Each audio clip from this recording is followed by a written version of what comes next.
course. Hello, everybody. Sorry about that. We had some technical difficulties. Clancy's a bastard. We got it fixed though. Adam saved the day. So once again, welcome to another episode of Quest Q. Woo. You might have noticed last time it was called Q Quest. We had to switch it up. It sounded so good out in the first episode. We decided to publish this as a podcast as well. And then we found out there's a podcast from like a decade ago where someone did like 8 episodes or something and called it Q Quest apparently, and so now we're Quest Q. So it's just gonna be Quest Q from here on out. But thank you so much for tuning in. Um, Once again, I am Jeremy. I'm the DM. We're just gonna send everyone around, introduce themselves, introduce their character, and then we're going to continue chapter 2 of the Sinister Secret of Saltmarsh. So let's just go around the table. Everyone tell us who you are playing. We'll start with Gerundu. Hi everybody, I'm Durundu. You can find me all over the Majestic Goose Network. I am playing Howard Howie Does It. I am a Black Dragonborn monk. All right, we'll go to Sash. Yep, I am Sashman. I am playing Mac, the hyperactive kobold gunslinger. Go to Simon. I am Simon, and I'm playing Poke Mallard, a turnip farmer with a pointy stick. And we'll go to Paul. Turnip farmer was a class. I'm Paul. I'm generally stalking the rest of these guys. I am playing a level 2, what appears to be a monk. So let's go ahead and continue with. So what we're doing right now is the first adventure in the Ghosts of Saltmarsh adventure book, and we are all currently in the haunted house. So you all came here looking for a missing girl. Her name is Ellie. She disappeared. Her father is named Henrik Lassiter, and he went to go try to find her. He hired a few people to go with him, and none of them returned. And it's been a couple days. So you all have taken up the quest to come to this haunted house, try to see if you can find out what happened to Ellie and to Nobleman Lassiter and all the other people, and see if you can get to the bottom of what is going on here. Um, and last thing that happened was you all were exploring in the kitchen. You opened a cupboard and it got attacked by 4 giant centipedes. And they're quite dangerous, but you did manage to squash them all. I believe after that, the centipedes have been swept up and gathered up and tossed into the turnip stew. So in one room, you have a stew boiling on a pot. And at the moment, you are in this kitchen.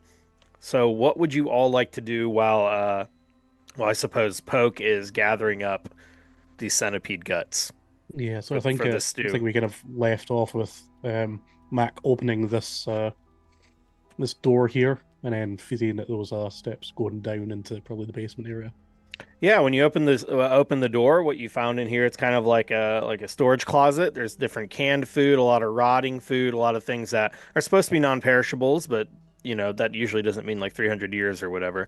So, yeah, you open this door and you see a staircase descending down into what you would assume is the basement, and then of course behind you all in this kitchen was another stair set because everyone has stairs in their kitchen going up to the second level. So at this point in time, you have two options: stairs going down, stairs going up, or the rest of the main floor that you still haven't explored. What would you all like to do?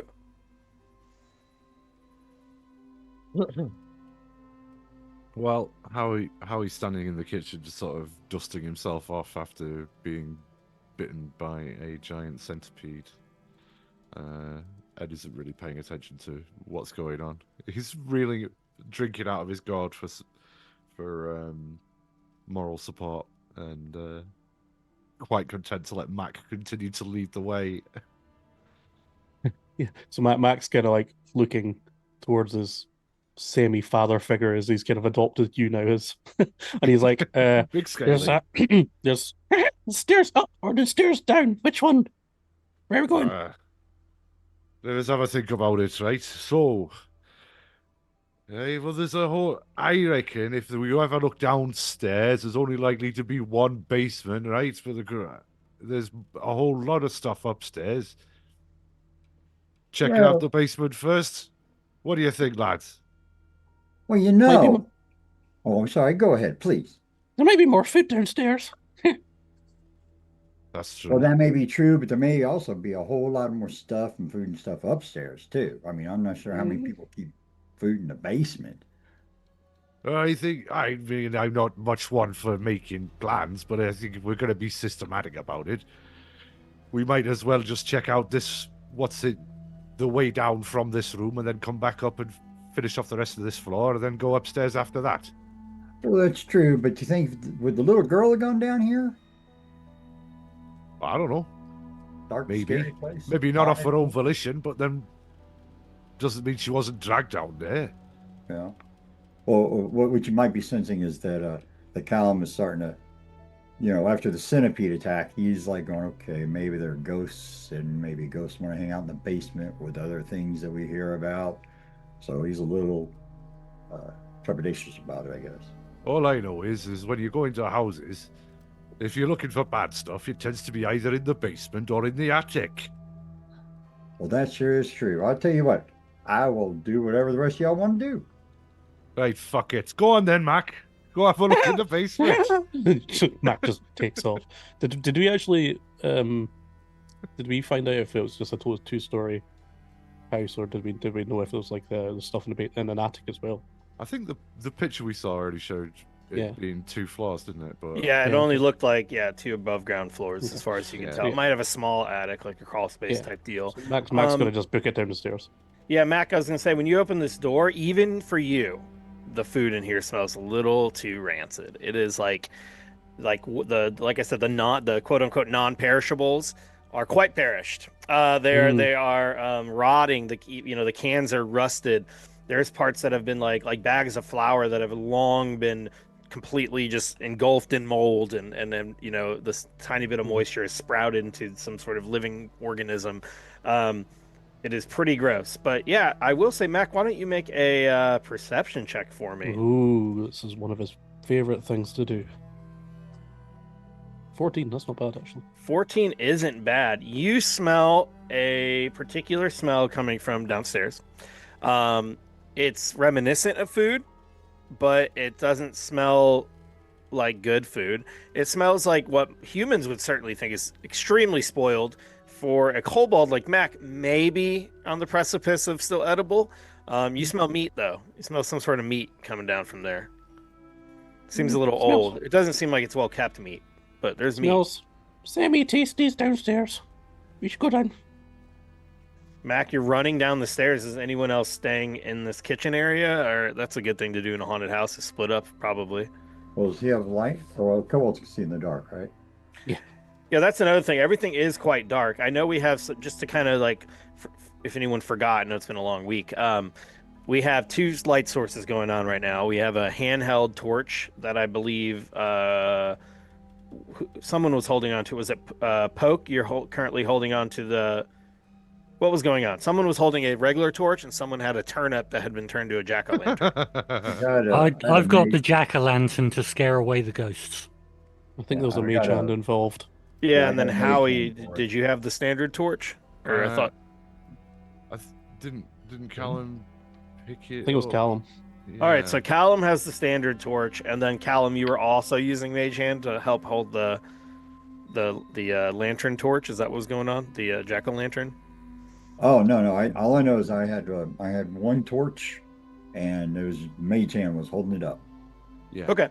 Okay, and then Poke is holding this jack-o'-lantern made out of a turnip. So wonderful. So there is some light. It adds to the spooky ambiance. Mac, you just sprint down the stairs. Everybody else, are we following, or what do we want to do before I switch? I just don't want to switch over to that map unless we're all ready. Howie Well, Poke is going to yell after the kobold, saying, "Oi, oi! Don't go down there without this!" Are you And giving the hold up skew? the turnip and start following him, because No, Mac's in like two minds got to because he's scare got away like the ghosts down there too. there's like smelly meat, but then there's also a fresh turnip there, and he's like, What about the stew? Yeah, Howie's definitely I think the stew will be fine. It's on a low simmer in that room. There's nothing to worry about. Well, that works just fine then. Let's get going. The house is already fucked anyway. It's not like anybody's gonna come after us if it burns down. All right, Mac, wait for me. Yeah, yeah. Oh, Holy smack balls. I mean, Yeah. So you come down the stairwell and you're running down there, and that smell gets stronger and stronger. And what you actually find as soon as you get down the stairs, you turn, you look to your right, you find yourself in it's kind of like a wine cellar type area.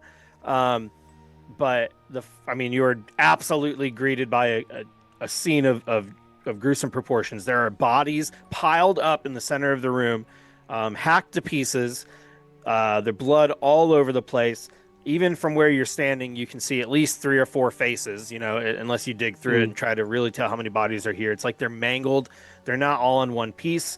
But what you see is a dark, besides your torches, unlit wine cellar. If you were to hold up your torch and look around the room, you can see a couple bottles here or there still sitting on these shelves. There are shelves surrounding all sides of the room. There's 2 small little tables that are there. With no stools next to them or anything. And yeah, in the middle, you see bodies stacked up. And you can tell there's like, I mean, I'm not even going to make you check for it. Just immediately, you can see like these bodies have been like dragged and set into this pile. But the blood stains look in such a way that it seems like they were killed in this room. It's not like you saw blood stains coming down the stairs, and there's not necessarily blood stains like being dragged. So it looks like maybe some sort of fight went down, and then the bodies were, for some reason, piled up. What would you like to do, Mac? I know you Mac's were. This is definitely the source of the smell. Yeah, kind of gets down on his knees and he checks to see if the blood is fresh or not. Yeah, do a investigation check for me. D20. Okay, 16. 16 is good. Yeah, you're squatting down.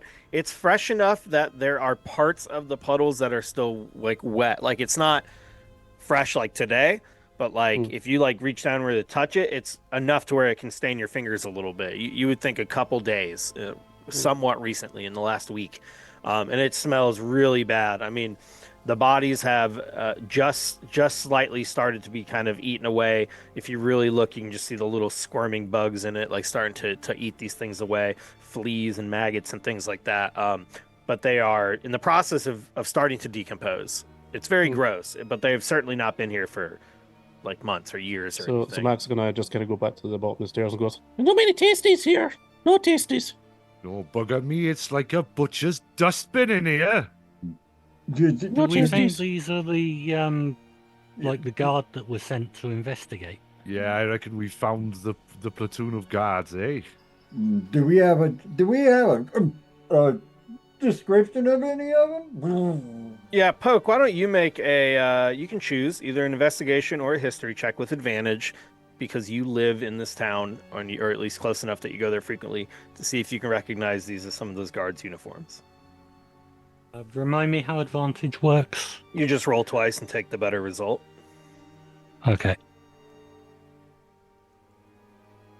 I don't have either of those skills, so it'd just be a straight D20, right? Yep. Well, it'd be a D20 plus Well. the matching bonus to it. Wisdom? For investigation, I think it's intelligence. isn't it, Intelligence. for intelligence, investigation? yeah. Intelligence. That's the problem with all these digital things. We don't remember what the God damn it! It's aligning ones 18. are. not Okay, so it whiz. would be Ooh. -1 instead of +2, so that would be 16. That's fine. Yeah, that's fine. That's Still 18. pretty good. So 18, you're looking down and you're like, ugh. I mean, it's gross. Like I said, they're not even like just dead bodies. They're like hacked up. Like someone. I mean, I guess you don't know what happened in the fight, but it almost appears as if after the fight they were then hacked again, unless it was just some crazy gruesome fight. But you definitely see parts that are like, yep, they're wearing that same color and the same logo of the guard. And even the rest of you would be able to notice if you paid enough attention. Yeah, they have that same symbol that Ellender Fireborn had on him, who's the captain of the guard. So you can assume these are probably some of the guardsmen that went with the councilman that had paid them a little extra to go with him on kind of that private mission to go find his daughter. Also, one thing you're noticing here is there are only 5 bodies.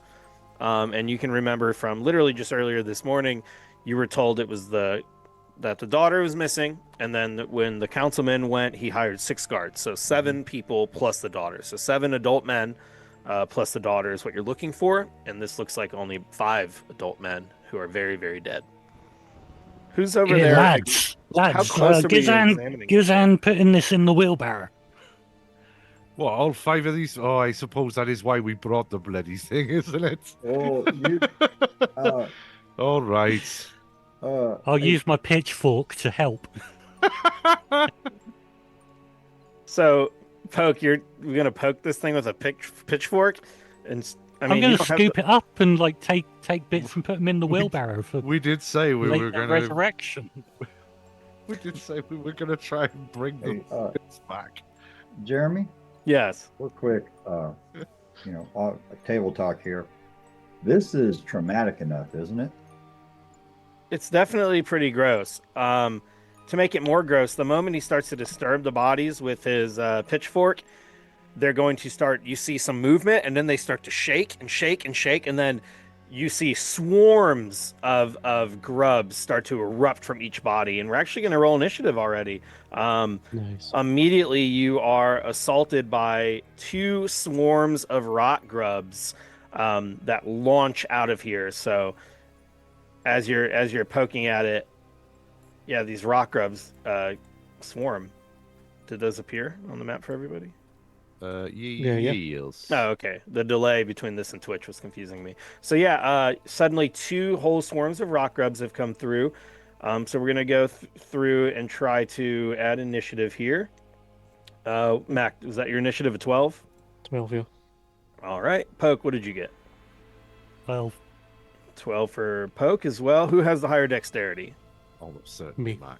Yeah. My dex Plus is 4. 13, so Yeah, +4. Okay, so I'm just gonna put Mac at a 13 then, so he's a little faster. And Callum, what'd you get? Ooh, a 22, pretty good. Ay, ay, ay. Aye, aye, aye. And then I'll go ahead and roll for the swarms of rock grubs, which I think Notoriously dexterous maggots. Yes, everybody knows. I That's think gonna this is be okay. extremely An initiative traumatic. of 0. They rolled a 2 minus 2, very fast, Nice.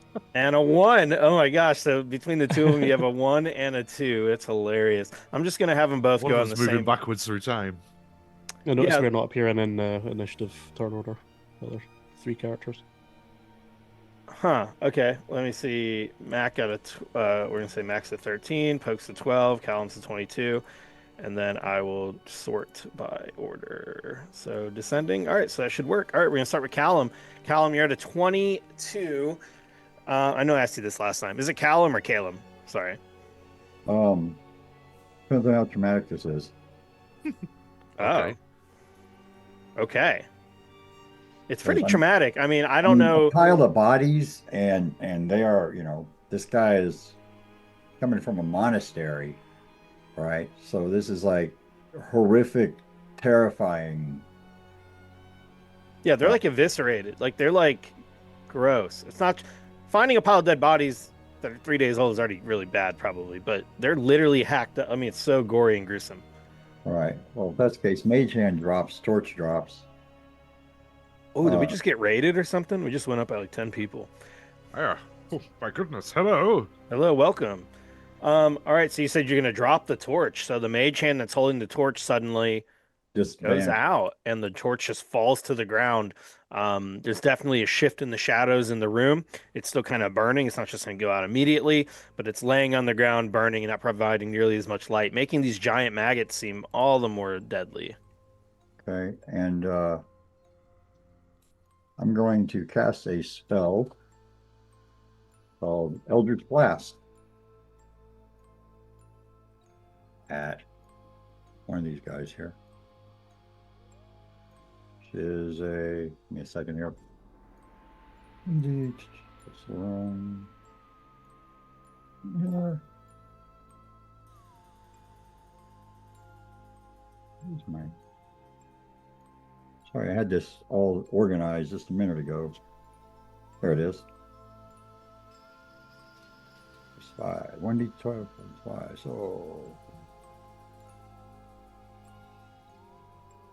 Oh, the maggots aren't showing up on the Twitch. Yeah, I don't understand why. Yeah, Yeah. just disappeared there. They're there, everybody. Don't you worry. The John Cena maggots. Oh, they're there. They are 100% there. You cannot see them, but nevertheless. all right, so I rolled an 18 to hit. Yeah, it's weird it's not showing anyone moving as well. I don't understand that. Oh, yeah. If Adam's in as a player, it should just automatically show him on the map. How strange. Have you minimized the window that it's viewing? If so, try opening it up.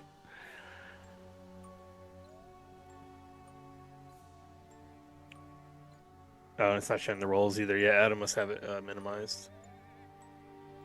Plan C. Damn it, Clancy. Oh well, doesn't matter.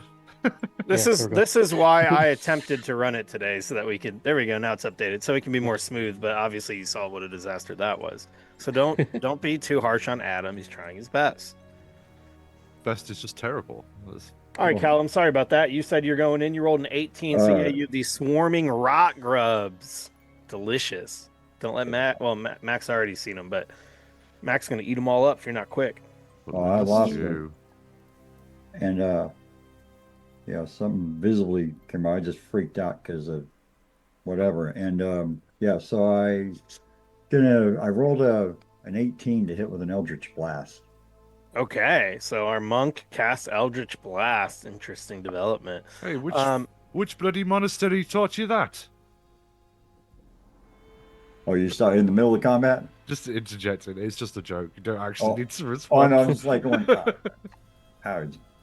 How he knows that? Well, thought you were a monk as well. So he's like, how the fuck did you do that?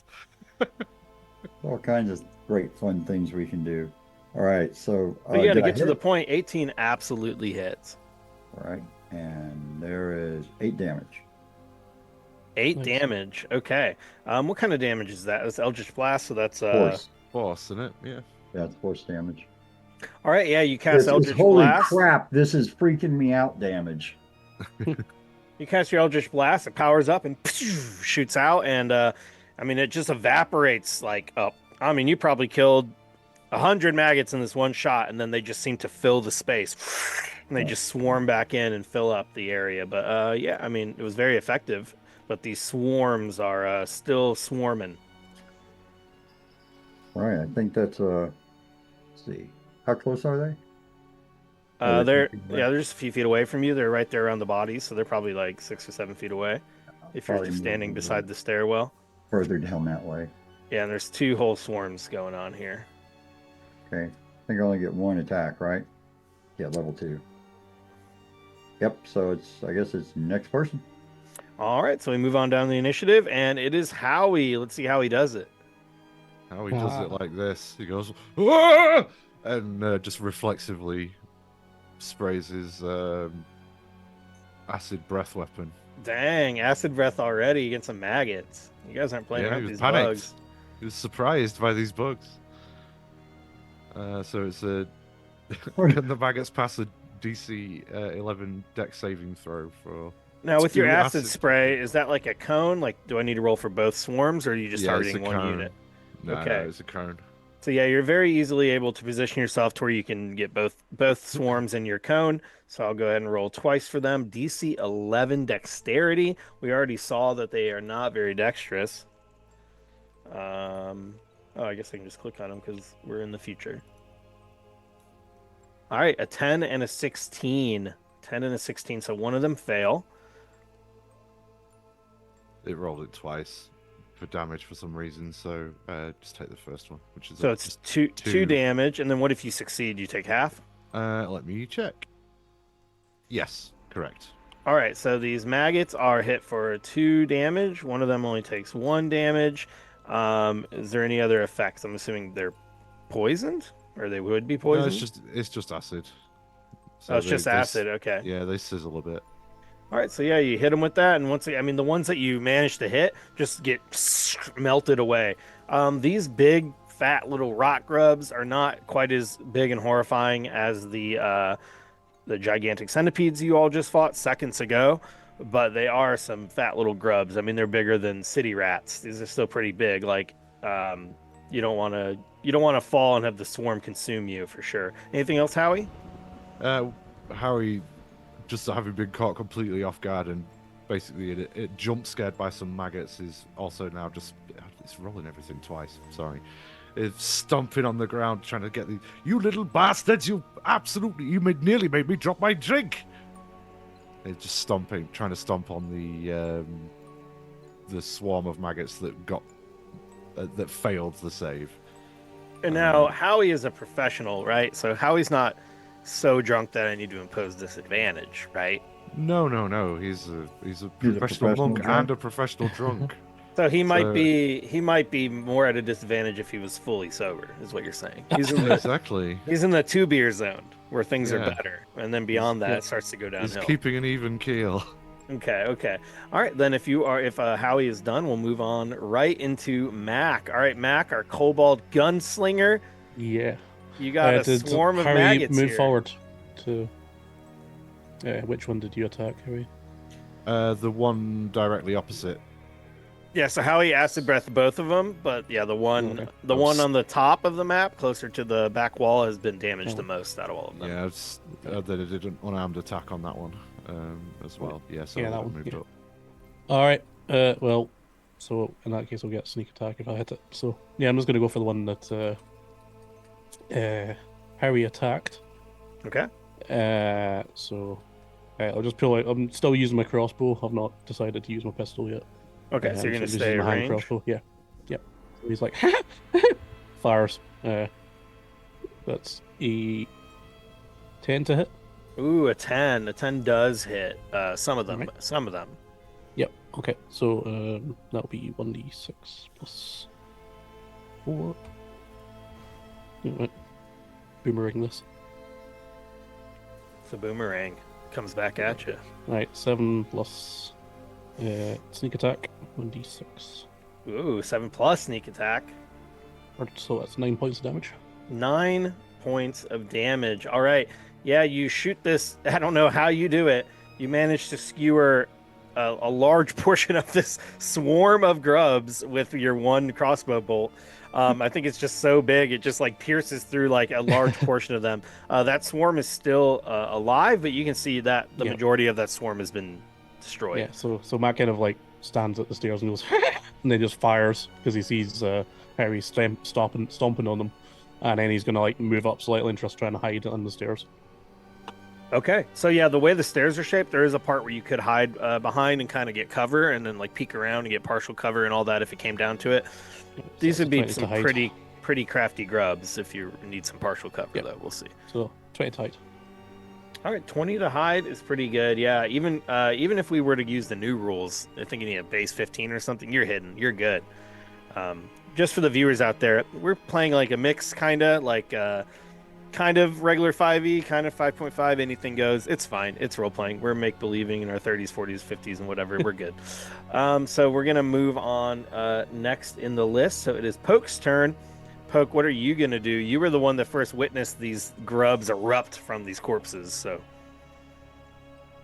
Well, first I'm going to have to admonish Howie. If you hadn't puked on them, we could have chucked them in the stew with all the turnips and the centipedes. In fairness, it's not puke. It's acid that's produced in a special gland in my throat, but I can see why that would still be disgusting. I'd eat it. You Yeah, think you you see, guys can just Max get got a, my back. yeah, you think you guys can just get a move on? We got a bunch of dead things in here we need to kill again. Yeah, I'm going to attempt to Must be Tuesday. stab up some grubs. yeah, go ahead and roll that stab. Roll that big old stab. Roll for stab. Roll for stab. Our next 7. podcast. Don't steal it. TM.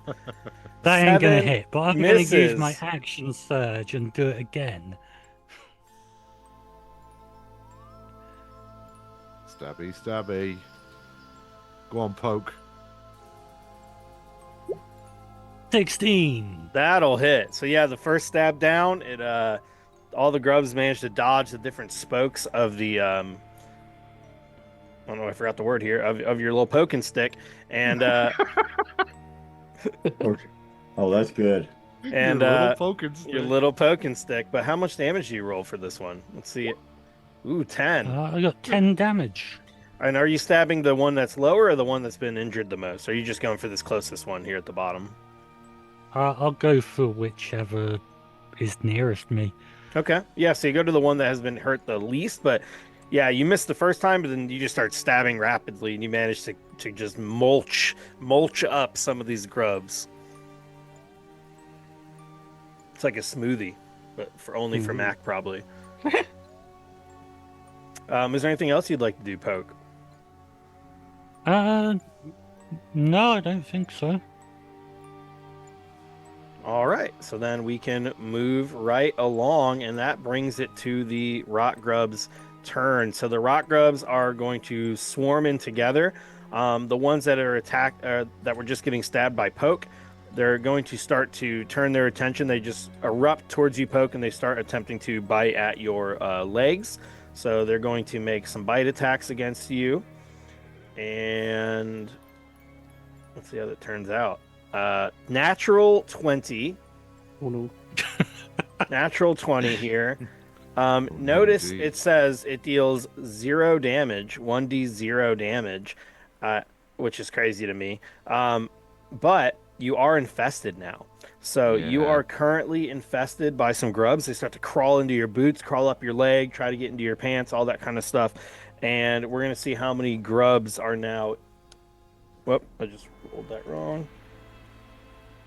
4 grubs are now crawling up your legs, and you will take damage at the start of each of your turn until the entire swarm is destroyed. So, yeah, you are currently being swarmed and infested by these grubs. The other grubs are going to run around to Howie, and they're going to attempt to do the same thing. Howie, they try to bite you as well, and they're going to get an 8 to hit. No. No, so yeah, that one, which is a much, much smaller swarm, is not able to swarm on you, Howie. Get the fuck out of my robes. That brings us back to the top. Callum, what would you like to do? You are seeing these grubs run, like, literally crawl up Pokey's legs and into his pants, and you can visibly see the distress on his face as he's being swarmed by these vicious grubs. Okay. Well, let's see. Because it's serving my own self-interest to keep everybody else alive as cannon fodder. Are they now?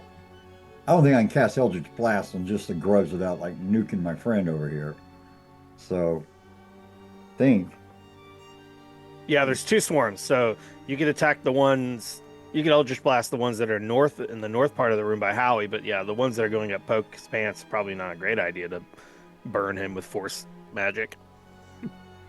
And, okay, it's too hard to tell how damaged they are. Well, there's not a lot I can do for the Poke. I mean, are they on the outside? They're gone up inside him, right? Well, there's some that have crawled up his legs. There's still the main swarms are still available for attack. So there's still the 2 swarms you can attack as normal.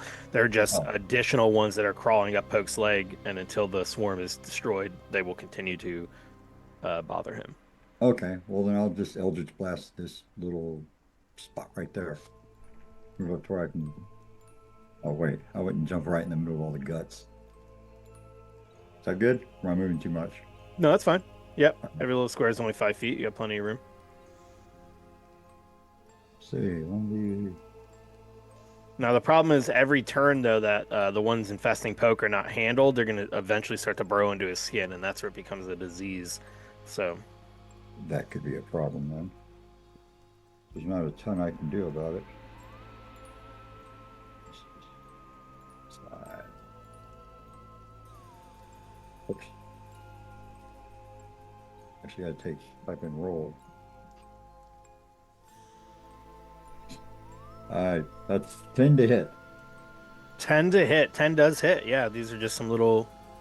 I keep saying little. They're very big for grubs, but they're still just little in comparison, All right. especially to the giant centipedes.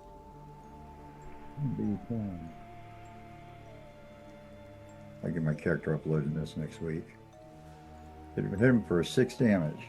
All right, 6 damage. And you're attacking the ones that are kind of closer to the southern part of the room that are attacking Poke here. So Yeah. 6 damage. So yeah, you managed to start hitting some of the ones that are closest. What are you doing to kill them? You're definitely you haven't killed all of them, but you've done a pretty big dent into this swarm. You just stomping, or what are you hitting them with? Oh, well, it's the Eldritch Blast that I hit him with. Okay. Yeah, so you it's blast force them with damage. that. I don't know, with it being force damage, I don't know if it scatters them or showers us all in at this point. It seems like it's just burning them. I mean, that force energy is like, it's just anything it hits is just being burned away by the energy. Is there anything I can do to help Poke, like smack his legs? Or that'd probably be an action too, because we're only talking about 6 seconds, right? Yeah, you can use a bonus action if you wanted to just kind of try to knock out some of the grubs. Sure. Yeah, I'll try that with. Yeah, maybe a survival check would be good. I'll just let you do that as a bonus action. Try to slap away some of these grubs. Okay, survival. Okay.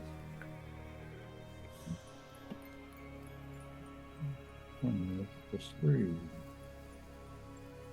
11. 11, yeah. So you're like trying to like, oh my gosh, you're trying to like slap down some of these grubs. You can literally see a part of his pantaloons that are like where the grubs are crawling up his leg. So you're able to slap him and try not to let him get too far up there. But it's a pretty chaotic little scene. Anything else before we move to Howie? I hope he appreciates it, because I had to step in a bunch of guts for it. All right, Howie, it is your turn. Most of the swarm of these 2 swarms have been eviscerated, but not all of them. And then, of course, you see Poke and Callum trying to deal with what's going on over there. Well, Howie's not really. He's got his own problems with the big 2 swarms of rock grubs immediately in front of him. So he just out the corner of his eye, you could just see Callum like vigorously attacking Poke's pantaloons. Chooses not to question that and just sweeps his boat hook. Yeah, don't slap the wrong grub. Yeah, exactly. Well, how many was there? 4 or 5? And he sweeps his quarterstaff along the ground at the swarm of rock grubs he has been focusing on. So in 2 hands, I don't know why it's rolled it twice, but the one that's actually figured in 2-handed damage was a 14 and then 9 damage. Yeah, maybe it shows 2-handed and single-handed, maybe? It I don't does, know. but then it also rolled just... Oh, that was... First one's your hit, and the second one is which way you're doing it. Either one hand. Yeah, no, but it said... So what was that? It just rolled damage. Okay, so the first time it just rolled damage, and then the second time it actually rolled to hit and the damage. So yeah, okay. Oh, okay. Well, regardless, they both hit. So yeah, you hit these grubs, and the damage is enough to kill this one swarm. What's that look like? Howie's just just sweeping this boat hook, i.e. quarterstaff, along the ground. Just you little crawly bastards! Furiously, sort of scrubbing them along the floor on this length of wood. Yeah, the way you kill them is not nearly as clean as the Eldritch Blast. The Eldritch Blast doesn't leave much as evidence. Yours is just squishing them onto these smushing them. nasty, Smushing dusty, them into the bloody ground. All right, you're able to completely squash that entire swarm. Anything else? Do you have any additional attacks here at level 2? Yes, being a good old-fashioned monkey boy, I will also have an unarmed strike at the remaining swarm of rock grubs. Let's see that. I just rolled it the once that time, so it's a 15 to hit and 4 bludgeoning damages. He just takes a side step out at this other swarm of rock grubs in frustration. You dirty little things. I thought you were slapping them on the ground. That is perfect. That's exactly what you needed. So you're able to actually kill this second swarm as well. So all of the grubs have been killed, except for there's just a few that they're still dealing with over near Poke. I think that situation's been addressed quickly enough that Poke, between you and Callum, you can kind of shake off some of the remaining grubs. but you are not terribly in danger anymore, though it's probably a little gross that you can just feel a grub crawling here or there. But yeah, the combat has ended. So suddenly this calmness has returned to the room. Howie and Callum, you look down and realize like you're basically standing in the corpses. Um, you've been stomping, not necessarily stomping on them too much, but like your feet are covered in blood. There's a lot of grossness going on when they swarmed and you kind of ran forward and started smashing them. You've destroyed what little evidence might have remained as to just how the bodies were dragged and the positioning of them. Not that there was much evidence to begin with, but you're all just like a little bit gruesome as you look down. It kind of seems like Poke got the short or the not the short end of the stick, the better side, because you just got a couple grubs. Both of you have nasty corpse blood all over your feet.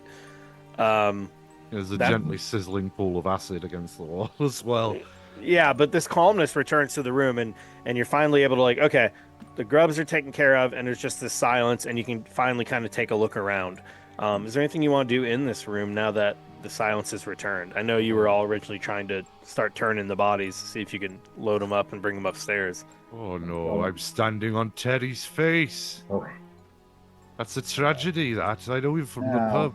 He owed me 5 silver. oh my God, are you kidding me? What kind of people am I around? I'm going to cast Mage Armor. Okay. It's a cantrip, so it's at will. Or it's a first level spell, but it's at will for the whatever it is I'm doing here. And then I'm going to cast Prestidigitation. I'm going to back out of this pile of loveliness and kind of get all the muck and other just junk off of me. Okay, so you're just cleaning this gore off of your feet. Yeah, maybe so there's no maggots on me, and maybe I'll go ahead and Prestidigitate with Poke as well to make sure no extra little maggots floating around on him. While you're doing this, why don't you, Callum, why don't you make an investigation check? Alrighty, tighty. Or let's do it a perception, because it wasn't intentional. Just see if you notice something.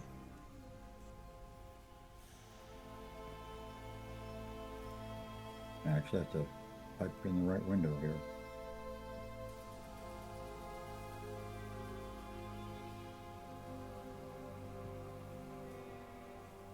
Oh, 22.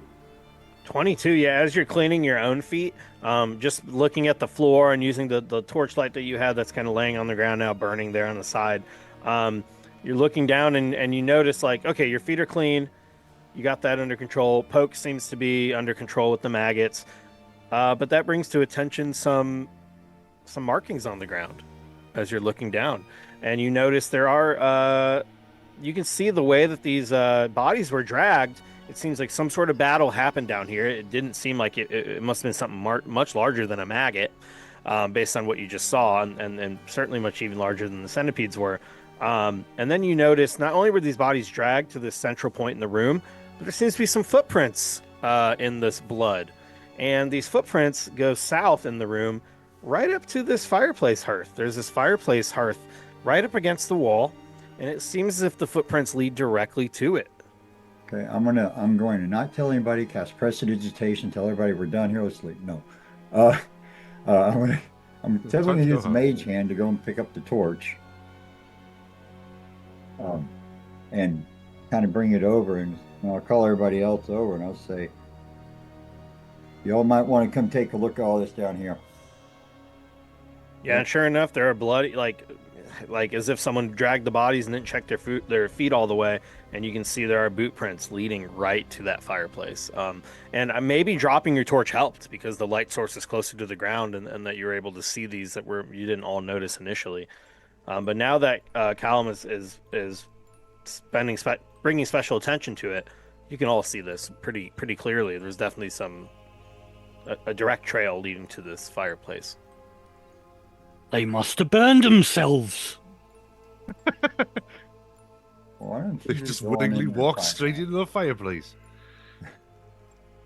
Now that Howie's attention's been directed to that, he attempts to pick his way around the pile of corpses, but fails and just stumbles right through the middle, and he's like knee deep. Oh, come on, man, come on. I tried. What do you want me to do? I lost my footing. Dude, Poke is going to continue trying to shovel these body parts up. with his pitchfork. come He's got a on. job to do. We'll sort them out with a funeral afterwards. Let's have a look at what's going on in this fireplace. Poke, you might want to think back. Did you see any footprints or anything in that other fireplace? Where we I put don't out think I did. Oh, I'll go have a look. see if they've been checking on our dinner. Yeah, you don't remember seeing any. Yeah, I wasn't sure if it was. All right, I'll take this shovel load here. Take that out to the car. I'll go and check on the turnip stew. Oh, I'll well, have a look for I'm thinking, footprints. why don't you just hang out over here with us a bit? Because you're pretty good with you're using the pitchfork. Yeah. Over this one. Yeah, you're pretty good with that pitchfork and all. We might need you because I have a feeling that the little one over here is going to be darting off again. And you held yourself pretty well in that last fight. Pitchfork's the word. Much less memorable than poking stick. Pokey thing. Pokey thing. The This little poke pokey stick. thing. Poke stick. I'm gonna hit it with a poke stick. You ever been frog gigging? Frog gigging. Frog gigging, yeah. Is that like You go out there in the swamps, you stand there about knee deep in the water there with a little spear, like a little trident. And then you wait Okay. for the frogs to come up and you go, and you get you frog gigging. sounds like a coward's noodling?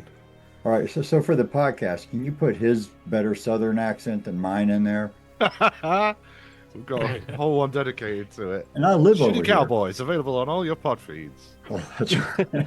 Season 2 coming soon. Sorry, Adam. Now you're locked in. Anyways, yeah. So, what would you all like to do? I know you walked over there, Callum, and are you just directing the rest to it, or what's your plan? Yeah, Harry was heading over because he's fascinated and he's already committed now to having waded through the pile of bodies. So. Hang You on. waited a long second, enough. son. Let me just. I'll cast prestidigitation and keep the guts back over in that area without messing up the footprints. Very clean man. Oh, Miss thank you Callum. very much. Much obliged. Yeah. Can you do anything about my piles? Your piles. Never mind. What exactly a pile? we'll I'll just look over we'll behind discuss and that go, later. look past his Cleric for shoulder that. going, is that one of his piles over there? Did you do all this? I think you need the cleric spell cure piles. Lesser restoration. Mac's kind of getting bored. He's just kind of like waiting for people to do things. So he's actually wandering over to Poke, and he's gonna like not pickpocket as such, but he's gonna like start picking off dead maggot things off him. He's grooming him like a chimp. Oh, Basically. Well, it's a good thing I ain't put my trousers back on. Yeah. So sleight of hand and maggots out of your pockets and stuff. Folks gonna come out here looking cleaner than you did when I ain't got any pockets. I had to take my trousers off to get the You've got maggots one off. pocket. You've got one pocket. And You're just picking them off That's my legs. nature's pocket. You don't need to sleight of hand that. Got your prison pocket going? All right, so Mac's not doing that. But yeah, Mac's just kind of wandering around because he's not really paying attention to what people were saying about the fireplace. About the prison pockets. Mind you don't eat my maggot. All right, guys. Listen, if y'all are gonna just dick around over here, playing around with little bugs and stuff, I think we might want to take a look at what's back in this thing. Hey, look, I'm all business. I'm ready to go. Let's have a look. All right, I'll put my trousers back on. Yeah. Oh, Put please your knob do. away. Let's go have a look at this fire. All I can think of right now is what was that? The movie Ned Beatty and Burt Reynolds where they're out in the woods. Oh, I'm drawing a blank, so I just lost the audience. You're all good. Are Callum and Howie the closest to this fireplace? Yeah, I think so. How about the two of you make a perception check? Absolutely. Thank you, Jeremy. Keep us on track. All right. A 6. Type it in here again. The hooch is hitting hard for old Howie. Then So I can't help but notice when you say a It's the 6, count. that means you got a natural 1. Yes, that is true. Yeah, with a +5 on perception. Okay. So it looks like we got a 10 for Kellum and a natural 1 for Howie. So go ahead and roll a D100, Gerundu. See how bad you failed. I like to do that. we can blame it on 15. Mel. A 15. So while you're doing this, Gerundu, you hear a noise. Or sorry, Gerundu doesn't hear shit. Howie, What? you hear a noise, and it sounds like you hear like a scuff or like a footstep or something above you, like on the floor above where you all just came from. And then Calum, you're like I don't know. I feel like maybe I heard something, but you wouldn't have even noticed it. It's only because Howie seems like he heard something that you're like, I mean, maybe I heard a thump or something, but So is it kind of like he's looking up and I'm like, yeah. like you heard a noise. Like I guess you just maybe wrote it off as like the house is settling or something. But yeah, Howie, you're like there's someone like upstairs. Oh, there's absolutely somebody moving around upstairs, boy. Oh, I have no idea what you just said. there's somebody moving around up there, I said. Sorry, it's my Cormier accent. It's very strong. I'm sorry about that. Oh, well, I don't know about all that, but how are you sure that there's somebody upstairs? I would Hey, put buddy, my it's all life right. on it. You've seen a lot down here. I understand if you're kind of a little scared, a little put off. You don't need to go that way. I'll cover I'm for telling you, you. I heard Wait a somebody minute. moving about up there. Yeah, Well, it's yeah. probably a person who lives here, isn't it? Oh yeah, that's a good point. That. No. Wait a minute, nobody lives here. It's a haunted house. The Phantom of the Opera.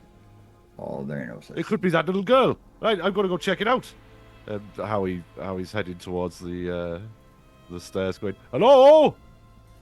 Oh, just as loud as you can go, huh? Mm, Let Michael- everybody else know. So all them little ghosties you think are living in here are going to be descending right upon you. Matt could follow Harry. I'm going to follow him and be like, hey, we got some turnip stew for you. Yeah, with dinner's on. Sorry, we made ourselves at home. We've disturbed your pile of corpses in the basement. I hope that's all right. All right, so yeah, Howie and Poke, you're turning around, you're heading back towards the stairs. You're all yelling and talking about turnip stew and everything.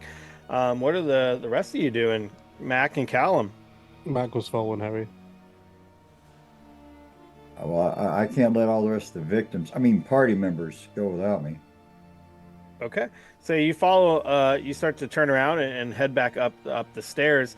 Howie, if you're just gonna head straight back on up there, and you're talking, literally calling out, saying we have stew and all these kind of things, you head back up the stairs, and you now appear back in that kind of food storage area on the second or on the main floor. And yeah, you're back. You're just right back We're in the there. pantry. Right. Okay. Well, Howie's gonna head back to where he thinks he heard the noise come from. So I am directly above, basically, wasn't it? So I Yeah, turning and this- looking in the hallway, you'd assume it's somewhere in this general area. Yeah, so we're just gonna have a quick look around here, and then he's gonna crane his neck and sort of listen and see if he can hear any other noises. Given that he's convinced, absolutely convinced, that he heard something moving up here. Oh man. Are you still shouting and everything, or are you all just coming up here now to investigate? Oh, It's Pope's, just Pope's how he sort of still going goes. to be shouting, trying to make sure whoever lives here knows we're here and we got some stew for them. Just stop shouting for a second, lads. I think Okay, they would have well, responded now if they must have heard us if there was somebody living here. Right over here, Jeremy. I'm Mhm. gonna step in here, and right in this corner, I'm gonna cast a minor illusion of a specter or something just hovering just right over there, and kind of walk back out. Okay, So- where do you want to make the illusion at? Oh, put it right here. Oh, in the corner of the cupboard Yeah. going downstairs? Okay. But I'm gonna, duck in, and then I'm gonna kind of just walk out here. As you're all shouting, you actually will hear a response. You hear a hello, help! Please help! Is there anyone there? Hello? Keep calling, we'll find you. Where are you? Where are you? It does not sound like a little girl. It seems like a masculine voice, speaking in common, a little bit muffled. Hello? Anybody? You just assume their gender. And I insinuated that all of you did, and I insinuated that all Reverse. of you. Yeah, reverse. But yeah, you hear a voice coming from above you. It seems like someone is like, now this voice is coming from the floor above this main floor. Right, well, that settles that. We've got to go help the poor bugger. Howie's gonna head up the stairs, I guess, to follow the sound. Okay, yeah, Yeah, how I'm gonna you can join start you. going up there. We're on a mission of mercy, lads. What about the rest of you? You staying down here, or what? You know, No, I'm going up. we're adults. We can be on different floors of the house. So Mac's We're not very joined at the smart. bloody hip, you know. Mac is obviously not very smart. So he would have wandered over to the door here, but obviously his passive perception isn't very good, so I don't even know if I'd actually see the minor illusion. I'd let you decide, DM, if Mac would be Well, would see that. Are you going to peek back Basically, in that door? Basically, I was there and I was going to start walking towards there in front of that door. Is it might be able. Yeah, I if you wasn't start, sure if- I mean, if you wasn't started sure if Mac walking would get. and you looked over there, you would definitely see there's this what appears to you to be a floating specter just right there in the cupboard, I'm just gonna. in the pantry, Let rather. me just roll an intelligence.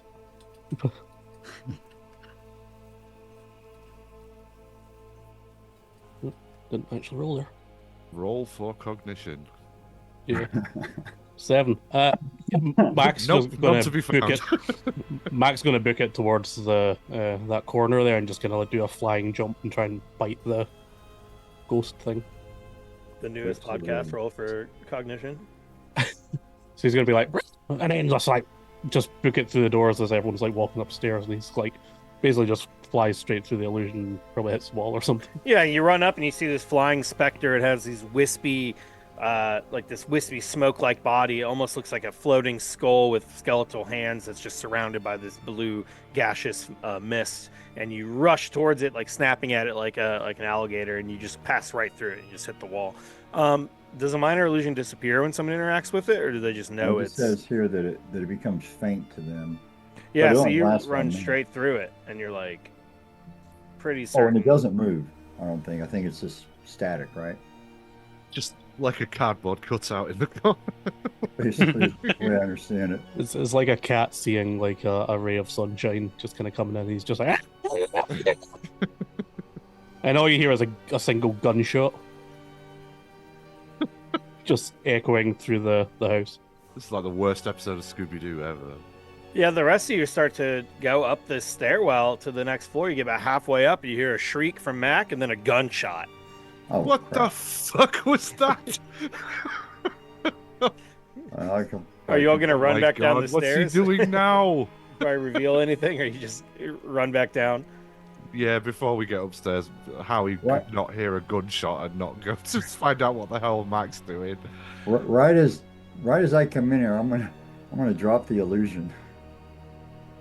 Right as I walk in, I'm just gonna It's just just before Howie gets in. but- right before everybody else gets in there. Yeah, okay. Come here, Excellent. make some Yes, I room. like this. You run back in there, and Mac is shaking. Ghosty, ghost. Just like just kind of pistol whipping the air and just like kind of like as soon as he hears somebody coming through the door, he's just like kind of nervously like kind of swinging Like around somebody running the from a pistol. beam. Like basically like he starts like aiming the pistol towards the door because he's a wee Whoa, bit hey, freaked ho, out. ho. Yeah, it was ghosty. Careful with that. Waving it around like that, you'll have somebody's eye out. More than that. I think I saw something too, boy, but Mm. are we still? Well, it's because you ain't got one of these. And I'll hold up the turnip jack-o'-lantern. That's right. To be fair, he hasn't been attacked by one ghost since he's lit that. Mm. Oh, There's a ghost here. Well, I believe you, Mac, but it's not there now. Better stick Hmm? close. He's just gonna holster the gun and kind of look kind of pissed off, like as much as a kobold could be look annoyed. Mac, why alright. don't you make Some- a insight check for me? Insight. Yeah, we'll see if you believe that you even saw this, or if you think it was a real ghost or a trick memory of your check. own He just mind, immediately or- like blanks out.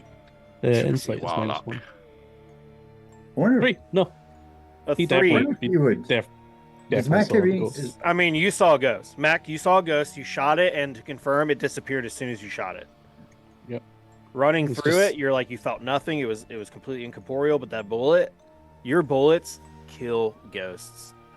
I got it. There's a ghost. I got it. Yeah. That's Oh, that's excellent, good. Mac. That's really good. I he didn't know kinda, like- ghosts were weak to guns, but that's kinda- really useful. Sleight of hands the pistol back into his pocket, and he's like, "Okay, let's go." All right. Well, this ain't no ice cream social, as I've heard said before.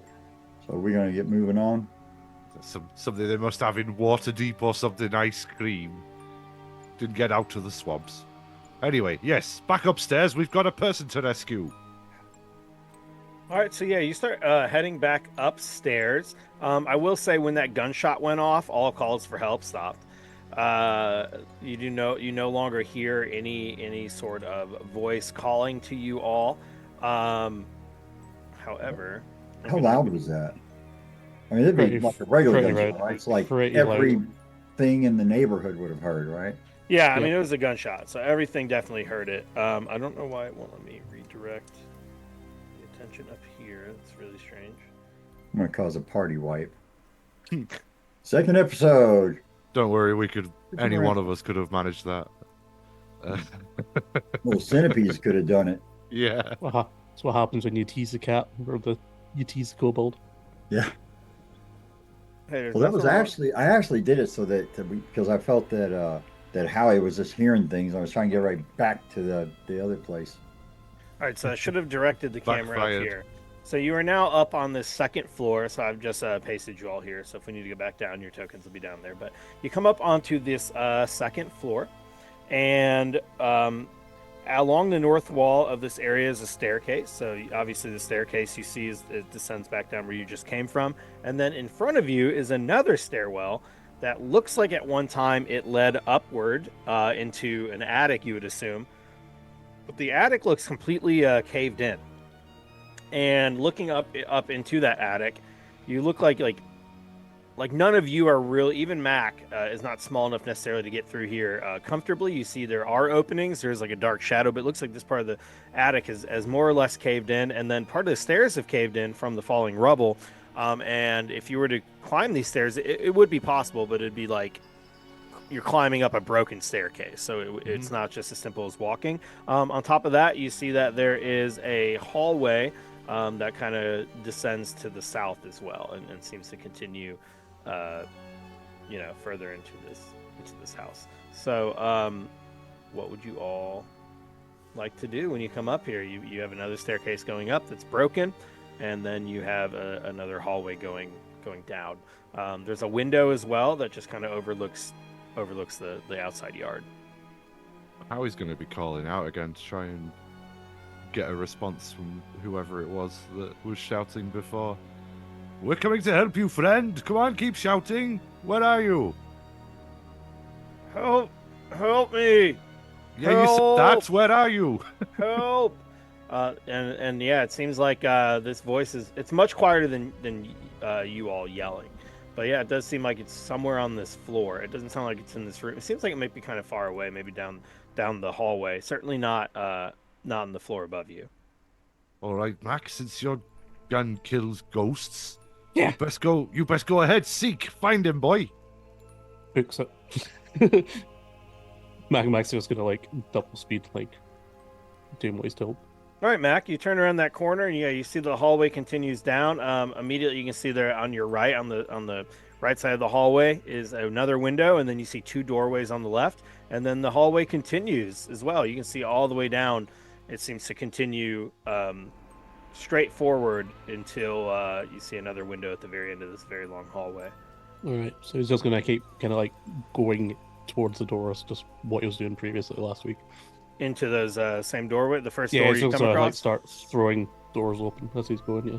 Okay, yeah. So you're turning out, and I will say you do notice. Well, I don't know if you notice, but most of you notice that the yelling is not necessarily coming from this doorway. But if you run and you immediately see a door, and that first door, you just go ahead and swing it open. You can certainly do that. So you're gonna go ahead and swing open this very first door on your left, and inside it looks like a storage room.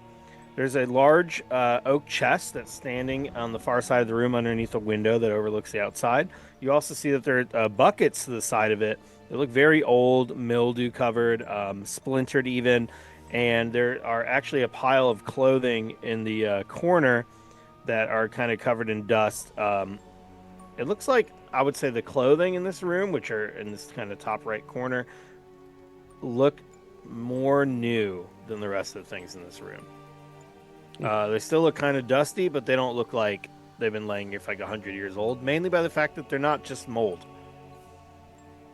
But other than that, the room appears empty, but there is that chest right there underneath the window. Mac will walk into the room, and he tends not to go to exploring too much without Harry's approval. But yeah, he's gonna like basically go into that room and wait for everyone else.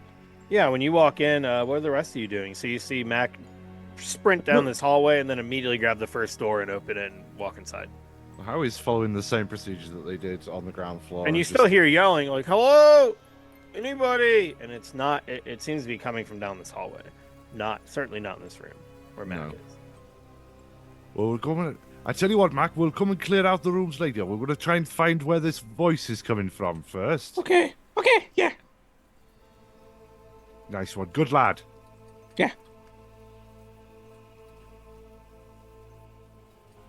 Matt's probably hoping he sees another ghost and just so he can nuke him. All right, Max, so he Max not comes back thinking. out, and you're just going to continue down the hall. Yeah. All right, Head so empty, there, no thoughts, only there is bullets. another door right here on your left. Now, I will say this yeah. door is not where the voice is coming from, but you are welcome to open You'd it. still open the door. Yeah, he's still. All right, he's a so good Mac, boy. you just swing open that door and you look inside. And when you look inside, it appears that this room has. I'm sorry, I'm reading the wrong fucking thing. When you open this door, you immediately get hit with a wall of damp, moldy smell, which are a lot of the places in this house. And you also notice immediately there's mold literally growing on the ceiling in here. Seems like a lot of moisture has somehow infiltrated this far side of the room by the window. You can actually see where parts of the roof have been eaten away over time. And there are pieces of clothing and rubbish just strewn liberally all over the floor. There's a mattress in the center that looks like it has been pulled off of the bed frame and flipped down onto the ground. It has been torn into. It looks like something used a weapon or claws or something has actively shredded this mattress to pieces. There's stuffing protruding from it, and yeah, it seems like that might be the main source of this kind of really moldy smell. And once again, there's another chest below the window on the far side of the room. Mac's not smart enough, but this is Sash stalking out of character, obviously. Would this fireplace be the same one that's probably connected to the one down below, just according to the maps? When you look Asking the rest through, of the party, kind of thing. 'Cause, Yeah, like, so there's so many fireplaces in this house, There's a kitchen, and like, yeah. so there is another fireplace, but you don't necessarily know if it would be connected below. It's certainly not collected. It's certainly not connected to the big main one where the stew is being cooked. Oh no, I'm thinking about the one that's in the basement. Anyway, But they probably um, have some sort of a flue or something that's connected, maybe just for the exhaust. Mac will walk in and just look around and see there's nothing out, and then just keep moving down unless he gets told otherwise. But we'll keep moving, and then we can always come back and clear these rooms out later. But I want to try and find that fellow first. Many chests. Yeah, we'll have a, tasties. there might be tasties in them. We'll have a look in a minute. Okay. As you move past this door, Mac, you come to an intersection and you see that it splits in 4 different directions. You can see that the hallway continues ahead of you, and actually, when you're standing here, you now realize you have come up to the balcony, and you are now overlooking the main entrance room where you all first had come in to the building, and you can see down below there is indeed the front door right down there. So There's a front door straight down. You see the other stairwell, and then you see that the hallway continues in either direction. So if you were to go straight, you would just be kind of walking on this balcony that overlooks that main room where you all first entered. You can see the kind of the stairs that you would assume right when you walked in, and then there's the hallway extending in either direction. In both directions, you see multiple doors. The voice is coming from the opposite way that Mac is currently going. Obviously. So I rolled for it. I rolled for it and let the dice decide. Yeah. So to the left you see is where you kind of hear this voice, and then Mac, you immediately take a right, and there are 2 more doorways in this direction. What would you like to do? Let's wait for everybody else. No one Yeah, else has said anything. Howie would at least come to the intersection. Yeah, Howie, you clearly hear this voice when you turn to see where Mac's doing. It's the voice is coming from behind you, but Mac has gone the opposite way, and you two are very easily able to see like, oh, okay, here's that balcony, there's the front door, so you kind of are able to position yourself pretty easily, looking over this balcony. Howie, as I've said, has convinced himself that Mac is basically like a dog, so he's bent over and he pats his knees and he goes, "Come on, Mac, this way, boy." Yeah. Okay. That's coming down towards the voice. Well, we don't want to have someone come up behind us when we're going down that way. Let's maybe quickly check these rooms first. And Mac's gonna like run back, and he's like, "Mommy and Daddy are fighting. I don't know who to believe." All right then. Well, I tell you what, I'll stay here and make sure nothing comes from this way. You clear out those rooms, and then we'll head up and go get the fella. Did anybody open this door? Yeah, we opened the ones on the corridor back to the stairs we just came up. Both of those rooms have been opened. Mac does not leave any door unturned. Yeah, we haven't really gone in and thoroughly checked them out. We've just opened the doors. Howie, where have you? So you've turned and started going towards the voice, or are you just standing here in this? Yeah, he'd intersection already turned to go towards the voice because he kind of wants to prioritize rescuing this bloke, but he's doesn't want to split off from the group, so he's just hanging back, clearing out making sure this direction's covered while Mac and Poke go check out the other rooms. Okay. Howie, you're walking and you feel the ground creak below your feet, and you realize, your feet. No, below your feet, and Proud feet. You feel that proud feet, and you it feels a little too soft, and then there's there's a sudden creak, and then a louder creak, and then I need you to make a dexterity saving throw. Excellent. There was a reason why I stopped in that puddle. For a quick drink. Fun times. An 8. An 8. So yeah, you step and you're like, was it you who, when you first entered last week, even looked up and saw the mold on the ceiling? I can't remember. I know one of us did. Yeah, Let's say it was me because you step in it and you immediately remember, ah, shit. Oh no! And it cracks, and then the floor gives way, and you fall. And it just like it drops down. With your dexterity save of only an 8, it only buys you enough time to remember. You're like, oh fuck! Like you just it's like Wile E. Coyote. You had to stand there frozen in space for a second, and then fall through the newly emergent hole in the floor. Just enough time to remember, and you come crashing down into the floor below. So you are going to drop a full floor down below, which is we'll just say it's about 10 feet or so. So you're going to take 1d6 damage.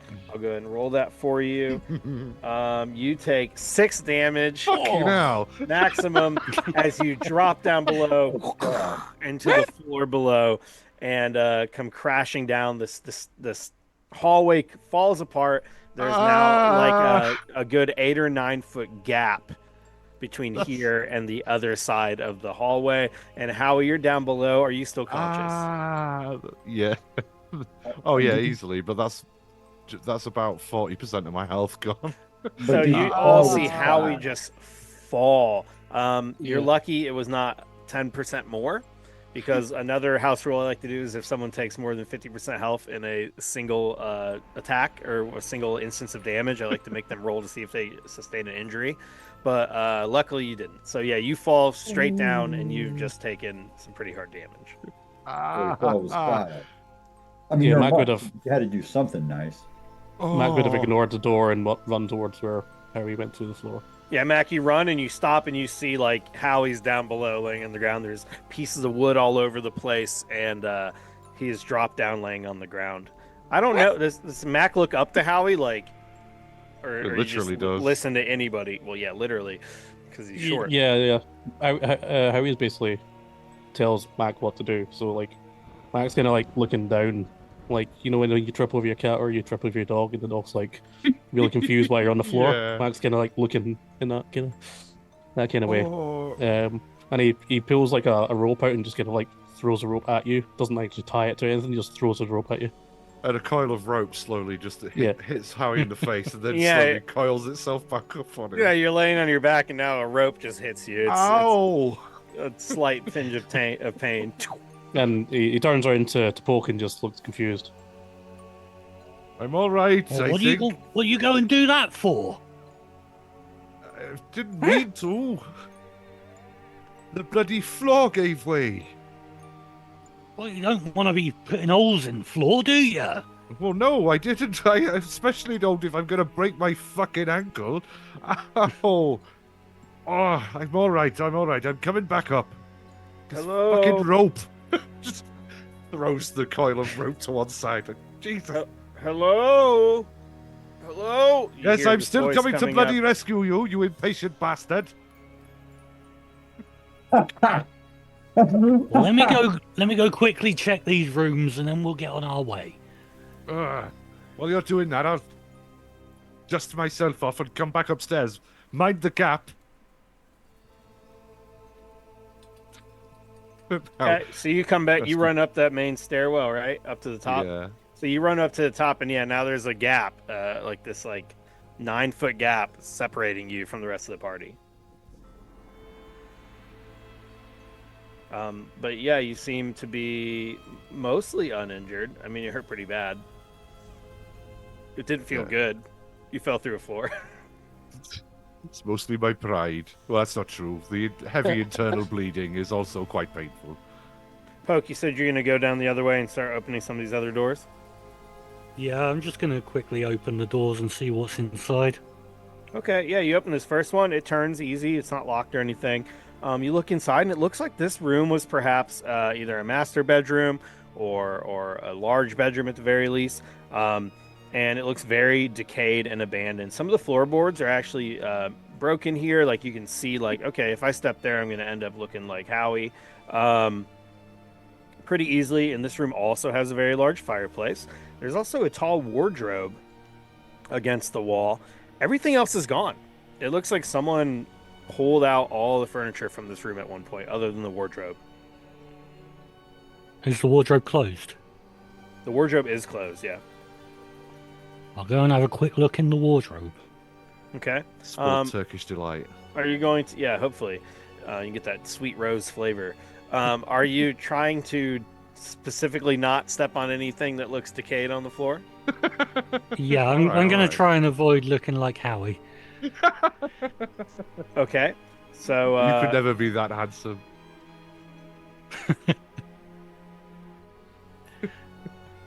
I apologize. Continue. Pray. you walk up towards the cupboard. So yeah, on that side of the room is the fireplace. On the opposite side of the room, there is the cupboard. So you come up to this wardrobe. I keep saying cupboard. You come to this wardrobe. Open the wardrobe if you'd like, and yeah, it seems to open pretty easily. When you look inside this wardrobe, you're just gonna find that there is a couple cloaks hanging here, some dark cloaks, and then you see some boots on the ground as well, or not the ground, but at the bottom of the wardrobe. But that's it. Uh, It doesn't. They actually Do seem they a look little bit intact less and like moldy. they'd fit me? They definitely look intact. You can go ahead and check them if you want to see that they fit you. They don't look moldy. Like I said, they look in a kind of a better condition than most of the things you've seen in this house. Would they seem like... I know this house has been abandoned for a while. This is just a flavour. This is for my benefit and for a bit of flavour. Do the boots seem like they would be like slightly old-fashioned? Like you'd be like trying to put on a pair of like platform soles from the 70s or something like that? Like Not necessarily that they look like that, just that they might be comically out of style. They look like they have more wood elements to them than most modern boots do, and that they're probably not the most comfortable, but they look sturdy. So not Sturdy so the clogs. basically what you're saying is the boots aren't made for walking. They're not made for rocking, no, but they might be made But for they're walking. made for I've- walking. I've not had a new These pair of boots- shoes in decades. All right, so are you gonna try to grab any of these? He's having them shoes. Yeah, see if they fit. All Old right, Pokey needs a This new place pair of is this house is shoes. clearly abandoned, so whatever's in here is That's fair game. all right. So free for the Poke, you taking. reach down, you grab these boots, and suddenly that's where we're gonna take a quick break. So we'll be back, everybody, in about 5 minutes.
All right, so I think we're back. That part's all dependent on Adam, but if not, hello Yeah, we're everybody. back.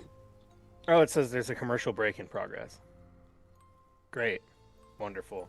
I don't know if that means only for me or if everybody else too, or if they're just seeing me stall right now. But what I'm witnessing is a commercial break, just for me. Thanks, Adam. I can see us live, but hey ho. No, it's all right. Adam's just making fun of me again. All right, hey everybody, we are back. So before our quick break, Poke, you were investigating this wardrobe. You found no witches, no lions, but you did find and no Turkish delight. But you did find a couple new cloaks or old cloaks, new to you, and a pair of boots. So yeah, you reach down, you grab the boots, and nothing happens. You got some boots.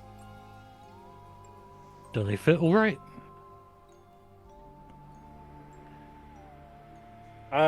Do you want to go ahead and start trying them on? They don't have like the size inscribed into them or anything. They look like they're not like a crazy large or anything. Roll for cobbler. I mean, if they fit a bit, they're probably better than the shoes I'm wearing. Oh, then yeah, they're amazing compared to what you're wearing. Why do the shoes you wear just not fit at all? Or are they like those like knee-high mud boots? I'm a peasant. They've got holes in. Yeah, these are probably really expensive compared to what you're used to having. You want to go ahead and switch these shoes on? That's brilliant. I got a new pair of boots. Yeah, you got a new pair of boots. So you put them on, and they're not the most comfortable thing ever, but they're nice. They're certainly nicer than what you're used to. And if you're not used to wearing boots that fit anyways, these are probably a solid improvement. And I'll grab the cloaks and make my way to the next room. Okay, yeah, you head back out. You have these musty cloaks. I'm assuming you try not to step on any of the damp patches on the floor. You know, we can't all be as blind as Howie. And you make your way down the hall. You know, the way you all are searching through this house before continuing, I just have to ask, are any of you named Henry David? Because you sure are thorough. I know. Oh, Golf clap. no. Golf clap. So you go into this other room, and yes, I did think about that during the break. And you Jesus, open the door. That's the best you could do. That's as good as it gets. Someone go drown me in Walden Lake. So you open this door, and you see another bedroom that at one point in time was quite probably pretty nice, except this one is like there's just stuff everywhere, like trash all over the room, broken furniture. You see, like there was probably food at one point because there's obvious evidence of rodents having infested this room. Webs are hanging around the corners. You do see another fireplace on the opposite side of the room because it seems like every room in this house seems to have one. But this room itself is very like it's like literally falling apart and molded, whereas the other one looked empty, as if people literally pulled all the furniture out of it. Even the floor, you look, it's like the wood is falling apart. If you were to step into this room, you feel like you'd have to be pretty lucky to not collapse down into the room below. And you can literally see like holes born into it by like termites or worms or something. There is a bed in here, but the bed looks absolutely disgusting. And I think, Poke, you are aware enough to know like this fire pit is directly above the other room where you're currently cooking your turnip stew. Oh yeah, I've got a decent wisdom score. I'd probably recognize that's not where I want to be. Well, nothing in there. Let's move on. Anyone want a cloak?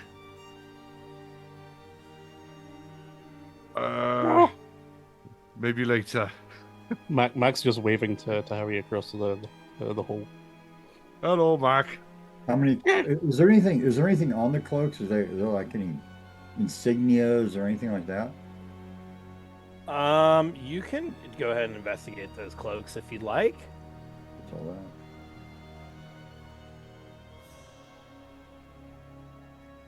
that. Oh, I'll be wearing one, so I'll just hand you the other one. A 3? Boy, them cloaks are just I'm just looking at the stitching on the cuff or something. Yeah, So you're that's a cloak, looking. all right. You're like, that is a cloak. I think the only thing you notice is they seem a little bit nicer than what Poke was wearing on the way in. All right. You notice no insignia or anything like that. Poke, these are a little bit loose on you, but mainly just the sleeve length. They're really nice.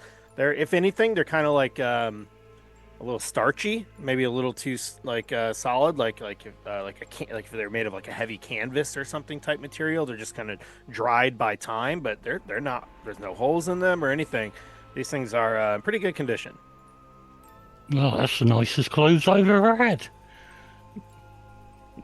So the rubble that's in front of Howie, is that like stable? Is it like No, so yeah, that's a hole drop in the now. floor Now now. it's a hole in the floor. It's about 9 feet wide or so. So your options are either try to leap it or head north back down the hallway, down into the kitchen, come back below, and then go up the main stairs in the entranceway, the foyer. jump? You can make it. Yeah, I'll catch you. Come on, just jump on over here.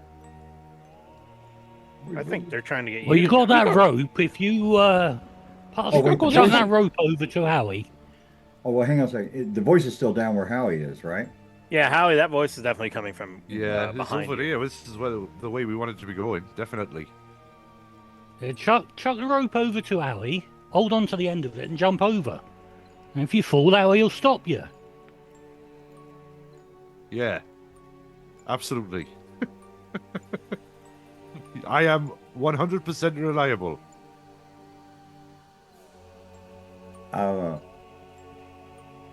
You must know how he does it. Can You we y'all just are talk talking about how fun. you just made fun of my joke and then that's your name? Yeah. Anyways. Yeah, so Mac's just gonna jump onto the I'm a banister and hypocrite, walk it's fine. across it.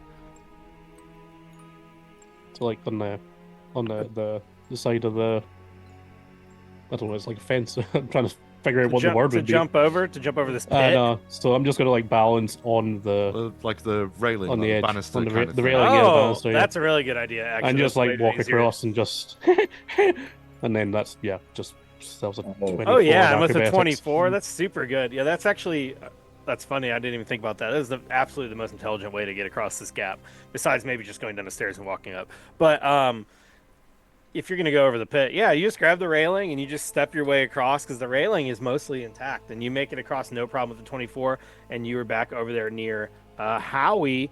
What about Poke and Callum? Which method do you want to try to use? Athletics check to jump over it. You can jump, yeah. I think it's so funny. I was 17? like, I know the way around, but I'm jumping this shit. Even though I just watched the floor collapse. Yeah, 17, you just leap right across, no problem. Yeah, those are. Okay, some give me that tricky- rope. I'll help Callum get across. Nah, we're good. Callum will make his own way there, boy. I'll just head on out the way that we know that my mama taught me how to use my own 2 feet instead of jumping. Okay. To So be you're fair, gonna- jumping also uses your own 2 feet. Yeah, I didn't mean to. Yeah. All right, call that one out there, Grindu. Appreciate that. You notice my intelligence, I rolled it at -1 already, so it's a reflection of real life. I just do what I do. So Callum, you're gonna go all the way around. So you go downstairs, you end up back in the kitchen, you see what in the heck is going on there? We just got invaded by a Mac. Mac, it's a stick up Oh my god. on the stream there. All right, Fancy.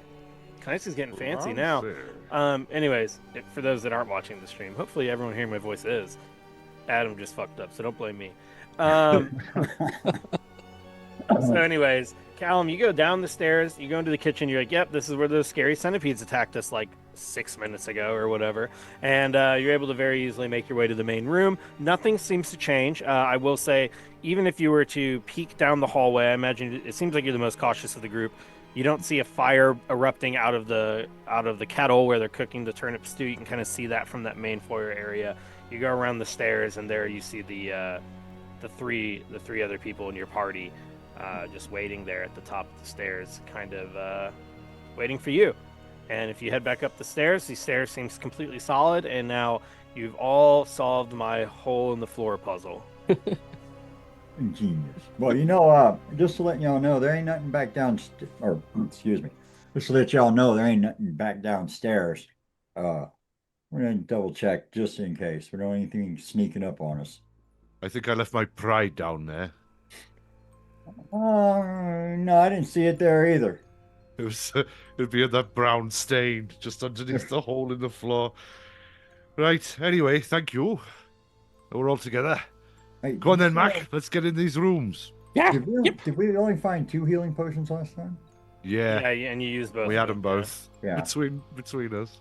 So when you look down this hallway, you see that it extends all the way to the end. There's a window at the very end, and there are 3 doors on your right, and then windows on your left that are dusty and all, but seem to just look out into the yard. So what would you like to do? There's 3 doorways ahead of you. That voice sound kind of stopped after a little bit, after the Standard crash. Standard operating procedure for Mac. Just open that first door, swing it open. Yep.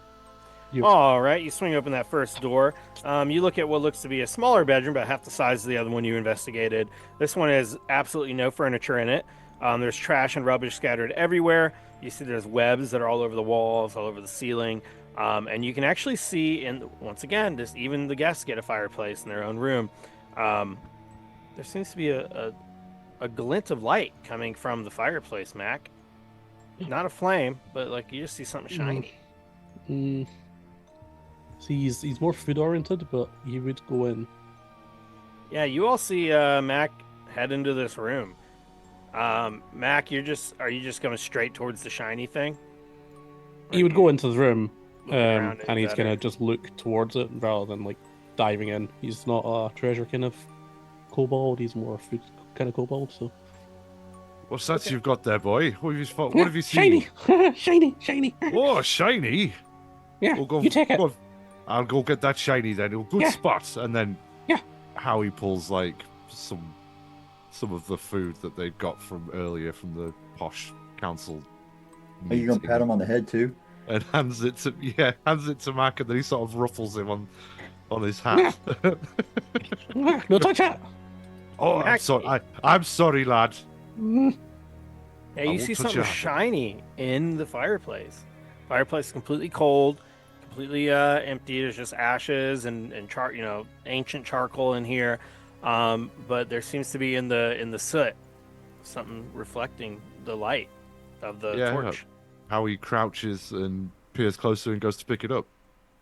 All right, so yeah, Howie and Mac, you come over there and you go ahead and crouch down, and suddenly you don't hear it, but a giant spider descends from the ceiling, straight down from the fire pit, dropping down onto your arm, and then another one, and then another one, and then another one, and suddenly you notice there is a swarm of spiders that have descended down into this room, and oh no. yeah, you are attacked by 2 swarms of spiders. So let's go ahead and roll that initiative really quick.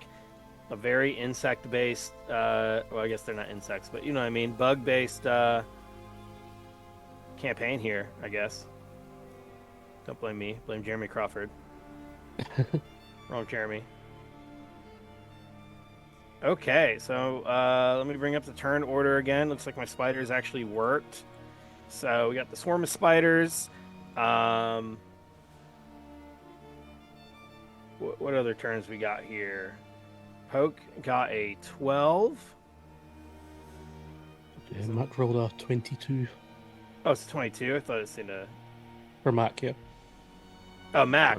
Got it. Yeah, Matt got a 22. Mac got Howie 22. got a 20. Or got a 17? All right.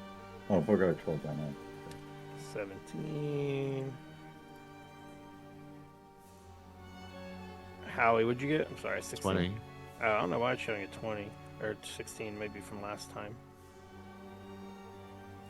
And then who am I missing? Mac. And Mac, you got a 22. 22. All right, so that should be good. Let me go ahead and put this in descending order. And Mac, that puts you at the top of the initiative. So you see Howie reach down, and then suddenly a spider drops on his hand, and another one, and you're like surrounded by 2 swarms of spiders. Mac and Howie, you're surrounded on both sides. Poke and Callum, you are currently in the hallway. What are you gonna do, Mac? These are big spiders, they're about big as a human hand. So cunning action, disengage. Okay. Gonna go over there.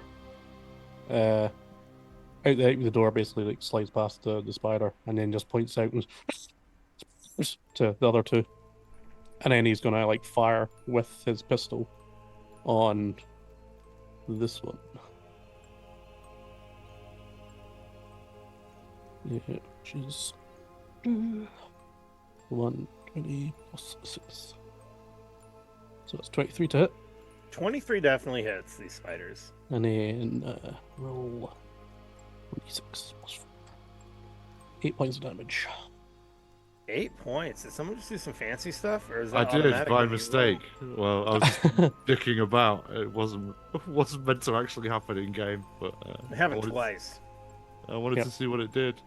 That was Well, a breath weapon effect. all right, I quit. You're in charge. You're in DM now. Right. And Uh-oh. then yeah, I'm gonna move. So after a fire with the pistol, makes a really loud noise, and then Mac's gonna like move farther down the hall to allow people to move past. All right, so yeah, 23 hits, and you shoot it for 8 damage. So you just shoot one of these giant spiders, and it definitely kills it. And then like some of the other ones beside it, and then there's a hole in the floor now, going to the floor below. So yeah, you shoot some of these spiders for your 8 damage.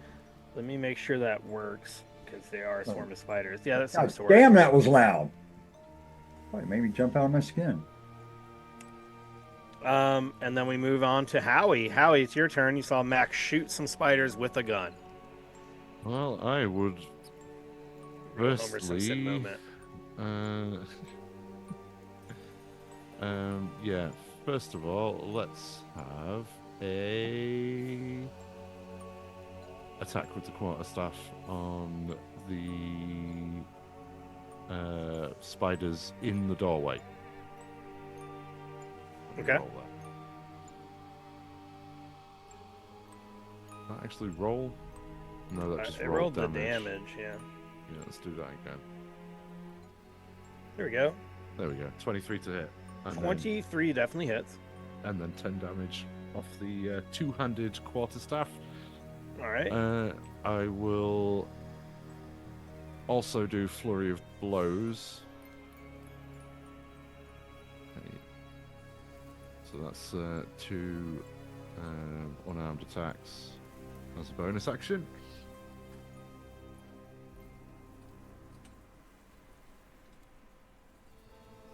So a 12 and then an 11. All right. The 12 hits. The 11 does not. 12 hits. Okay, so that's refusing to show me. Oh, there we go. 6 damage. All right. What is it like when you kill this first swarm of spiders? Well, as I said, it's quite similar to the maggots. So, given that these spiders have descended from the ceiling, I suppose some of them might be in midair. So, it's like Spider Pinata. How he's just thrashing with this quarterstaff, swinging it around in wide sweeping arcs, belting the spiders out of the air as they come down on their silken gossamer threads from the decaying ceiling. And then as he sweeps around in a 360-degree arc with his quarterstaff, using the momentum, he propels his leg out in a roundhouse kick and kicks another one into the fireplace, where it just splats against the brickwork. Okay. Man, I would just scream, I think, if I saw a spider that big, but not Howie. Well, Howie's a black dragonborn monk who makes moonshine in the swamps. He's used to spiders and bugs and creepy crawlies. It's not how Howie does it. Igerundu, exactly. Igerundu would be running. I'd be screaming like a 6-year-old girl. Ah. Gerundu, you'd run too. Gerundu would run too. All right, we move to Callum. Callum, it's your turn. You're still back here. You heard like a noise and then a gunshot and then some kicks and stomps and screams. And what would you like to do? What in the wide, wide world of sports is going on out there? I mean, Mac did say spiders, etc. Fine. Well, I guess I know that. I'm gonna have to, seeing his pokes in front of me, I'm probably gonna have to hold my action until I get some room. I don't know if you. I don't think you can pass through a 5-foot square. You can move. Yeah, Do what? you can move. Oh, I can. Wow. Then I will. Yeah, because it's friendly, so you can just. Excuse me, sir. Oh, I got Scooch on So- by. It's 5 foot wide. Poke's not 5 foot wide. 10 foot here. Then I'll come over this way, and I'll just do another Eldritch Blast. All right. Go ahead and roll that sweet Eldritch Blast. Roll for blast. Well, 12 hits. 12 hits. You can go ahead and roll damage. We'll see what happens when you blast them with your Eldritch Force energy.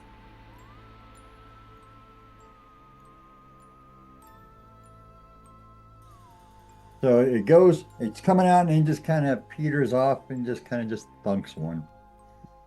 Ooh, so it only hits for 4 damage. Okay, yeah, you blast, it only gets one of those spiders. But the swarm does reduce a little bit as you kill one of the big ones. Anything else? See, that's. Nope, I don't have any bonus actions I can do with that. So, yep, that's about it. All right. Well, unfortunately for all of you, it is now the giant spider's turn. Well, they're not giant spiders. Well, they're very large spiders. They're not the D&D creature They're giant not spiders. the size classification giants. Yeah, that would be a much more My dangerous goodness. encounter, especially for level 2. However, the ones that are remaining are going to rush forward and they're going to attack Howie, just because Howie's the one that, kind of started all this. They're going to run over to Hey, you, he started it. Howie, and they're going to start swarming towards you. There's like 5 or 6 of these things, and they are going to try to bite you. So it's No. going to be a 14 to hit. Nope. Oh, really? No. All right, so they try to swarm at you, and yeah, they are unable to bite you, so they miss, which is good for you. So yeah, you managed to dodge all these little spiders as they come skittering forward. The other swarm, there originally was 2 swarms, has already been destroyed. So we just move straight on to Poke. So Poke, it's your turn. You're in the hall as well. I think you So- picked up that what's going on in there. So what I want to do is probably mechanically grappling, but basically I want to scoop these up with my pitchfork and chuck them in the stew. Okay, well, Gotta this is cook pretty 'em far live, away. Where are you like going to put them for now? crabs. Where do you want to put them for now? Do you? Oh no, I'm going going to to cooking, scoop right? them up Try to and run scoop- downstairs with the scoop full of spiders. These I are a thought you were going to delicacy. try and like skewer them like a fork. No, you got Oh. to cook these live. You do. They're like crabs. Spider kebab.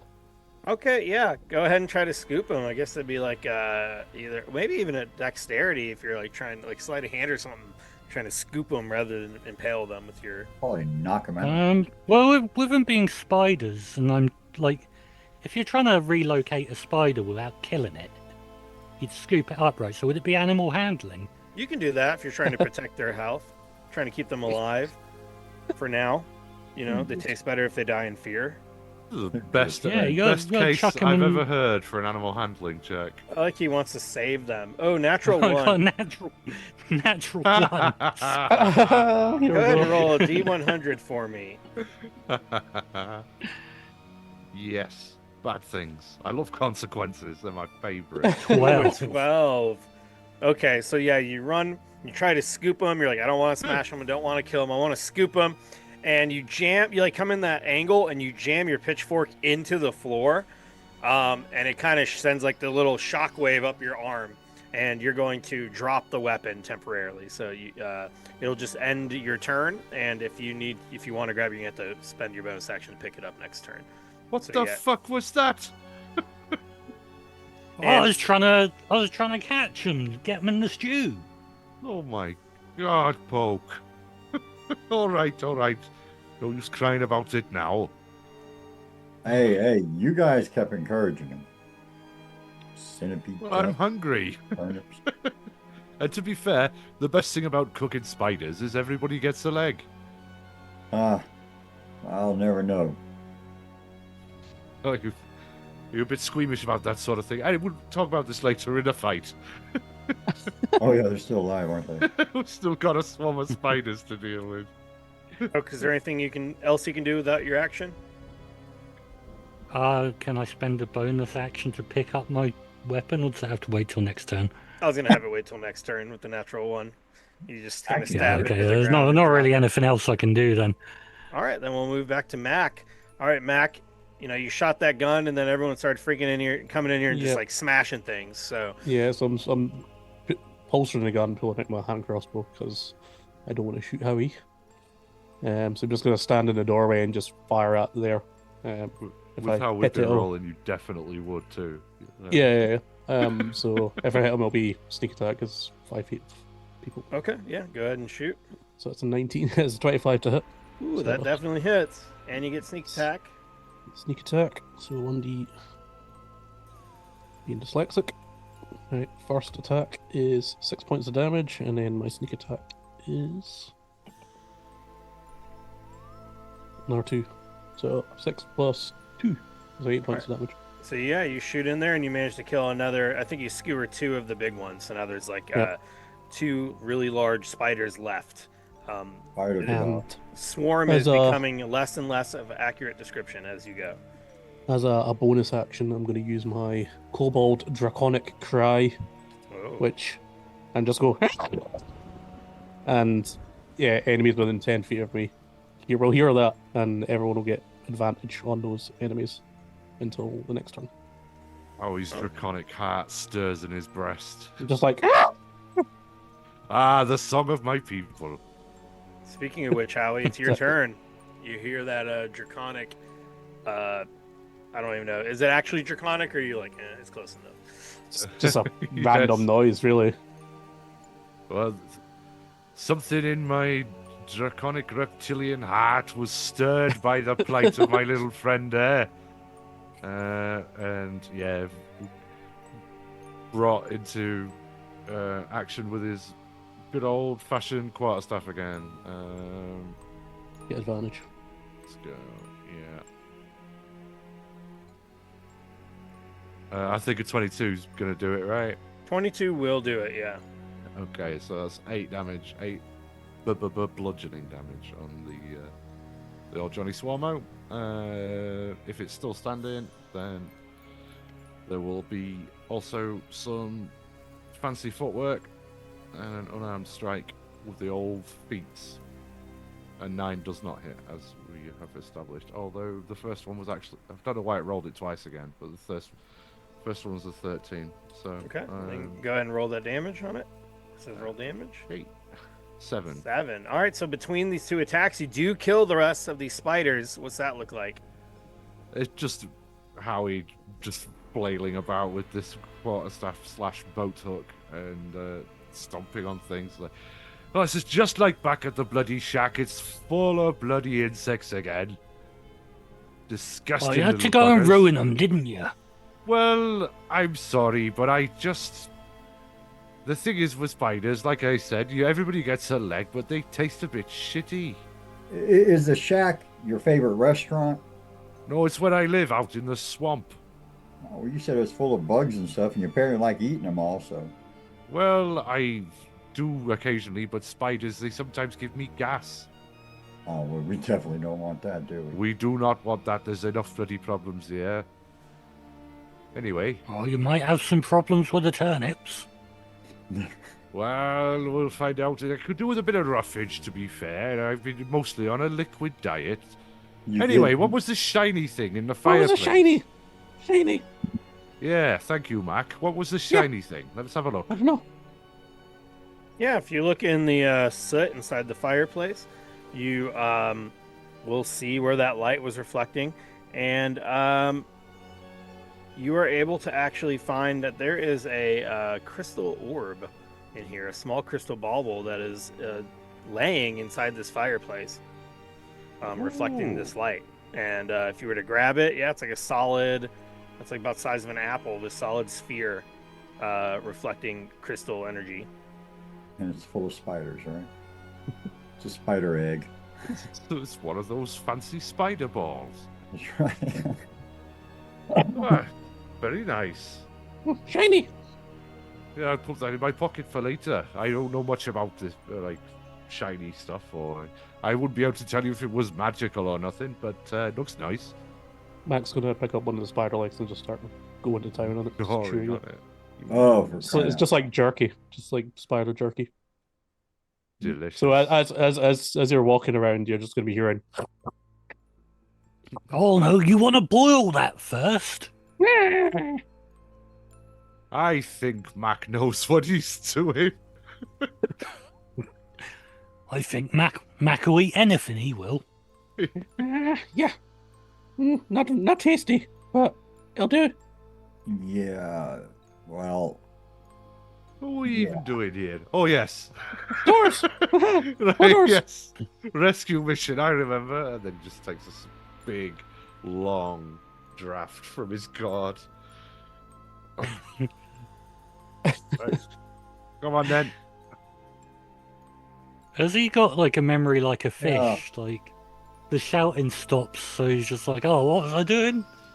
He's Drinking. fucking hammered. Howie? did you get hit by the spiders? No. No, I was far too dexterous for that. Despite appearances. Don't think very highly of yourself, do you?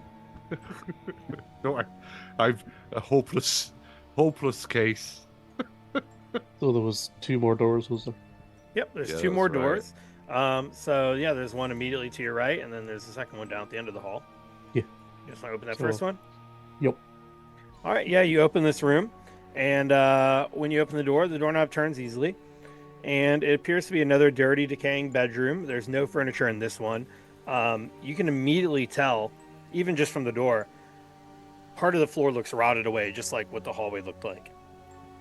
This room, it seems even more prominent. Like you can, even in the dark, see like how bowed down the floor is, and you're pretty certain if you were to walk on that, it would probably fall and collapse, similar to the way that the hallway did. Other than that, it's weird. It's kind of like that other room where like everything has been pulled out of this room. It is a empty bedroom, looking as if someone purposely removed the furniture. You do see in this room just another window at the side, on the far side, but other than that, you don't really see very much. Not interested. Just keep walking on. And yeah, so the rest of you see Mac kind of just peek into this room, then within seconds just turn around and head back out into the hall. And you're going to go ahead and test the next door. Yeah. All right. You come to this door and you turn the knob, and it's actually locked. And you hear hello? There's somebody there. Please help. Help. Hello? And Don't just hurt kind of me. like, Mark would just start like gesturing to the door and just looking for some guidance. Do I open? know. Do I unlock the door? Unless know you're if one of I- those goddamn ghosts, go away. But if you're Hearing not a the ghost, noise, I'll- please help me. You're a Hearing the ghost. noise, I'll just go and kick the door in. All right, No. yeah, go over there and do an athletics check. You're just gonna boot it in. If Where I is was that? ever trapped in a room and fearing for my life and frightened, I do know that the most reassuring thing I could possibly hear on the other side of a locked door is.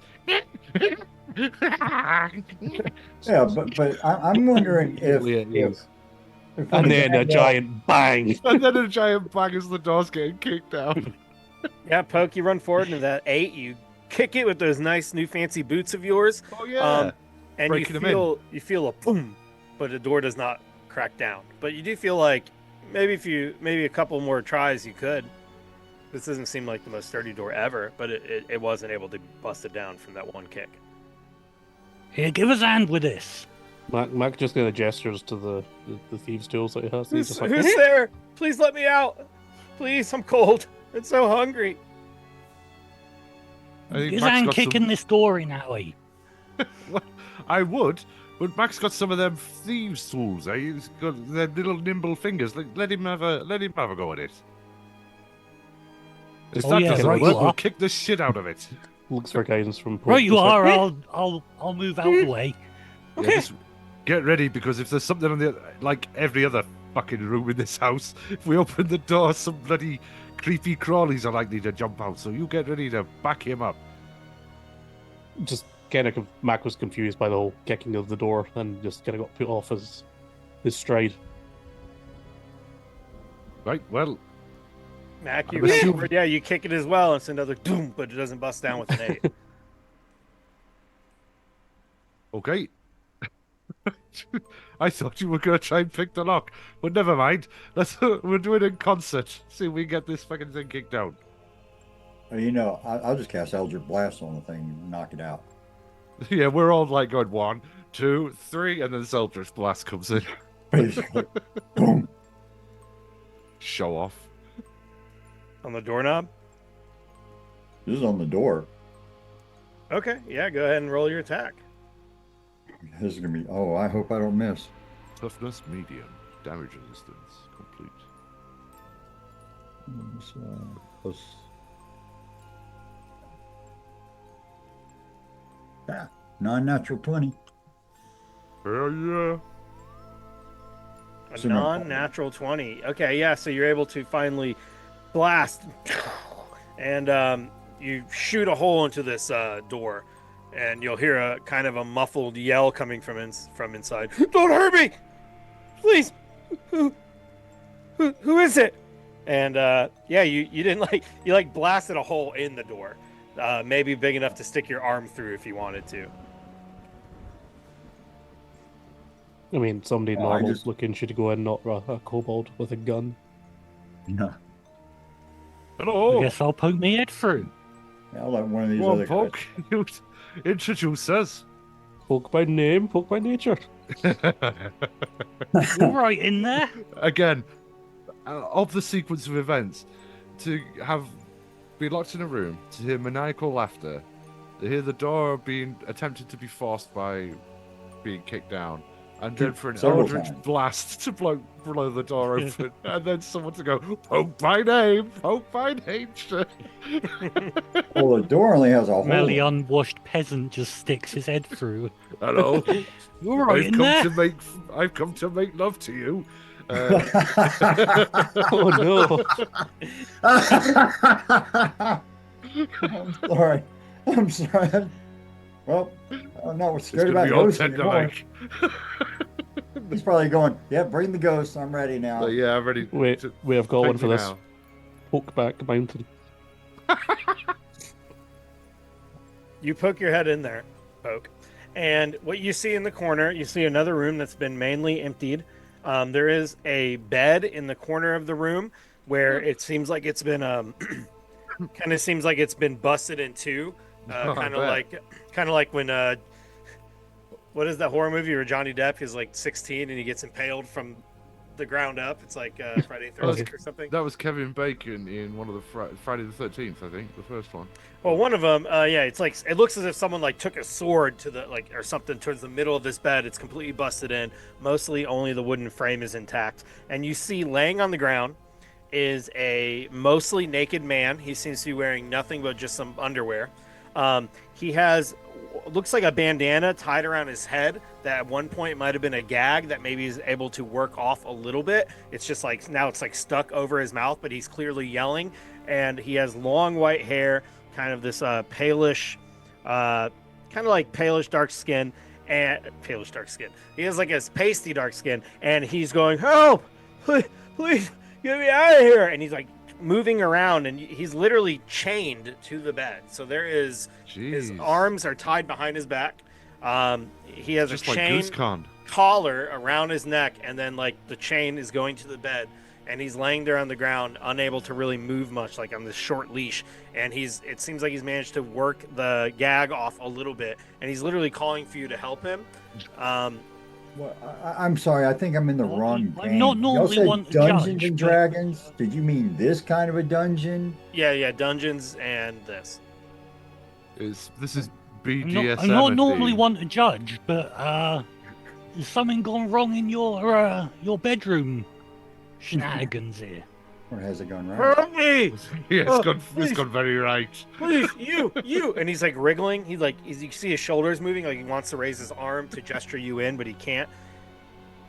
He's thumping on the ground. As he struggles, the like wooden bed frame's like thumping against the ground as he inches it and moves it around.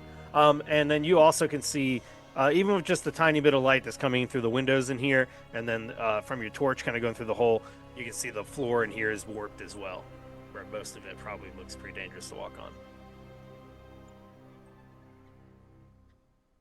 Well, I suppose we better get you out of here. Give us a second. I'll see if I can get this bed smashed up. Why don't we ask him why he's here, who he is, that kind of stuff, before we let go of whatever this ghost guy is. He's like yelling, and it's like the gag is only barely muffling him because he's gotten it mostly off of his mouth. It's all right, mate. We're coming to you. Who are you, boy? What? I'm Ned. I'm Ned. Ned. Ned. I'm gonna kind of carefully try and traverse the room to where the bed he's chained to is. Okay, Yeah. so you're gonna reach Yeah. in and open the door from the inside and just unlock it through the hole. Yeah. Yeah, that is easy Well, enough. if not, I'll just keep kicking it until it kicks in. Yeah, I shouldn't think it would take too much more. Stand up to too Yeah. much more punishment. I'll just keep booting the door until it opens. 'Cause Okay, yeah, you're able to kick it, and then that hole from the Eldritch Blast widens enough to where you can like duck through sideways and kind of climb your way in. Mac, as you see them all kind of climbing and forcing their way through, you look down and you see another shiny thing on the ground, and you notice there's just like a key laying there in the hallway.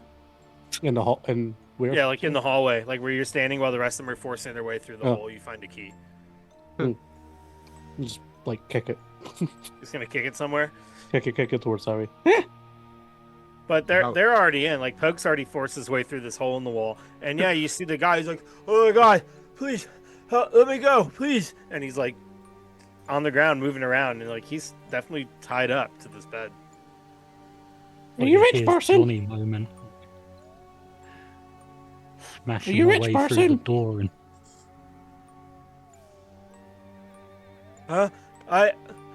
Yes, I'm a merchant. Please, just help me. I'll explain everything. I'm so hungry. It's been days. You know, council person. And this room smells pretty bad. It looks like he's probably defecated himself a few times here. I mean, who hasn't? Oh, we've all been there. So this I doesn't should seem have like, been- I do that all the time when I'm working the farm. this doesn't seem like the person we're actually trying to find. Though. Well, it's not a 6-year-old girl or whatever, so... It was meant to be a councilman as well, wasn't Nah, an 8-year-old girl doesn't look like a fancy nobleman. You don't know necessarily if what a guard looks That's like. true. I guess. Although there were 6 guards that were sent and only 5 bodies in the basement, so I am assuming he is the missing guard. Well, he did just say he was a merchant. Oh yeah, he did, didn't he? Your Oh. story's not adding up, boy. Oh, I'm gonna get the key and unlock the door if it fits and actually. Yeah, open the it. key opens immediately, and you open the remnants of the door. The part where the doorknob's attached just kind of falls off the wall as you pull it off, since the rest of it's been mostly destroyed. And I'll just pocket the key, I guess. Unless Mac wants it. can't Yeah, eat it's it. fine. Can't eat it. Well, he Doesn't could, really care about could shiny. physically eat it. He could Easy to digest it. smash up does the bed look? Yeah, the bed looks destroyed. Like the mattress is completely destroyed, and then most of the frame is definitely So, very damaged. He's just so if he's chained to the bed frame, we can just smash up what's left of it, and he can bring Shane with him. you could, yeah. Free chain. You could do that if you wanted. Yeah, he's like, please help. And he's like, he just looks tired and emaciated, half naked. Strength check. Sure, good. Yeah, do a strength check. Try to bust off the piece of the bed leg.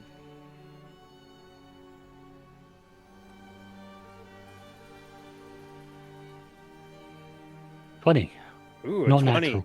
Yeah, what do you do to snap this thing off? You can be able to break that off, no problem. Oh, I'm just gonna whack it with my pitchfork, just to see if I can smash right where he's chained to it.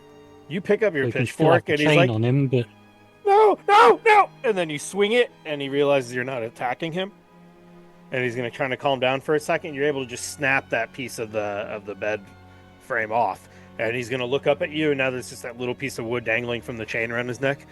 He grabs it, and he's like almost looking at it in disbelief, like he can't believe he's free. Oh my god! Thank you! Thank you! Thank you! Right, now you're going to have to come with us. We got some more people to find here. He's gonna try to wriggle. Can you help with my hands, please? How'd you get here? He's gonna roll around onto his stomach, showing that his hands are tied up behind his back. It looks like they're tied with some sort of like cloth, like someone took like a sheet or something. Well, now we ain't been looking for you. We've been looking for someone else. So you won't mind if we just leave you tied up like that. But you can come with us. But please, I was attacked. I've been here for I don't know, a day at least, maybe two. Well, how'd you get inside the Give me house? water. Any water or food? Why don't we go and have a a short rest maybe, just by the fill our bellies with a Yeah, bit of turnip and centipede stew, and we can catch up with, what was your name again, Ned? Yes, I'm Ned. All right, Ned. Well, Yeah, we've got to God, just God. find out if we can trust you before we can untie your hands. But Aye. until then, we'll go and have some centipede and turnip stew and have a good old catch-up. How does that sound? I mean, That's- is that safe to eat? Oh, yes. I should think so anyway. It's been Okay. boiling Well, for a good while. I eat stuff like that all the time. You see Yeah, what I've look at done him, to he's that a- bed frame there? He's the picture of health. He'll Hairs try to- on your chest, that will. He's gonna try to Yeah. stand up. I'm gonna actually roll for him to see if he does. I'm gonna give him disadvantage on the roll because he's tied up. With disadvantage, he gets a 3. So he's gonna roll, and he tries to like stand up. He's like, can you at least help me up a little bit, please?" Yeah, I'll pick him up. I don't want to... I'm hyper conscious about these wet floors you see now. I don't want to push into the room and fall another 10 feet. So Poke, you're gonna help him up. Yeah, I'll just grab him by the scruff of his neck and lift him up with one hand. He literally has like a collar around his neck where that chain is hooked to. You're gonna grab him by that and yank him Yeah, up. I'll just pick him up by that. Like, He's gonna Like a flinch when you reach misbehaving out puppy. for him, and he's gonna stand up and be like, I thank you. I swear I'm not. I'm just hungry. I just need water, please." And he still has that gag halfway around his mouth. Like, are you just gonna leave it on him? right, you come with us. We'll get you some turnip stew. That'll get you hydrated, and it'll get you fed. What about the ghost? Did you kill the ghost? And he's like, he looks scared. Oh yeah, that young'un over there, that Mac, he shot it. He did. Oh, he took off. Callum, do you hear him Don't say don't that? you worry. I got this here jack-o'-lantern, Yeah, and this scares away the ghosts. what ghost are you talking about, boy? I mean, did you actually see a ghost? The ghost. I don't know. I was just trying to sleep, and then I got attacked, and I don't know. Wait. Hang on a second. So you came into an abandoned house that's fallen apart, found a bed, went to sleep, and woke up chained.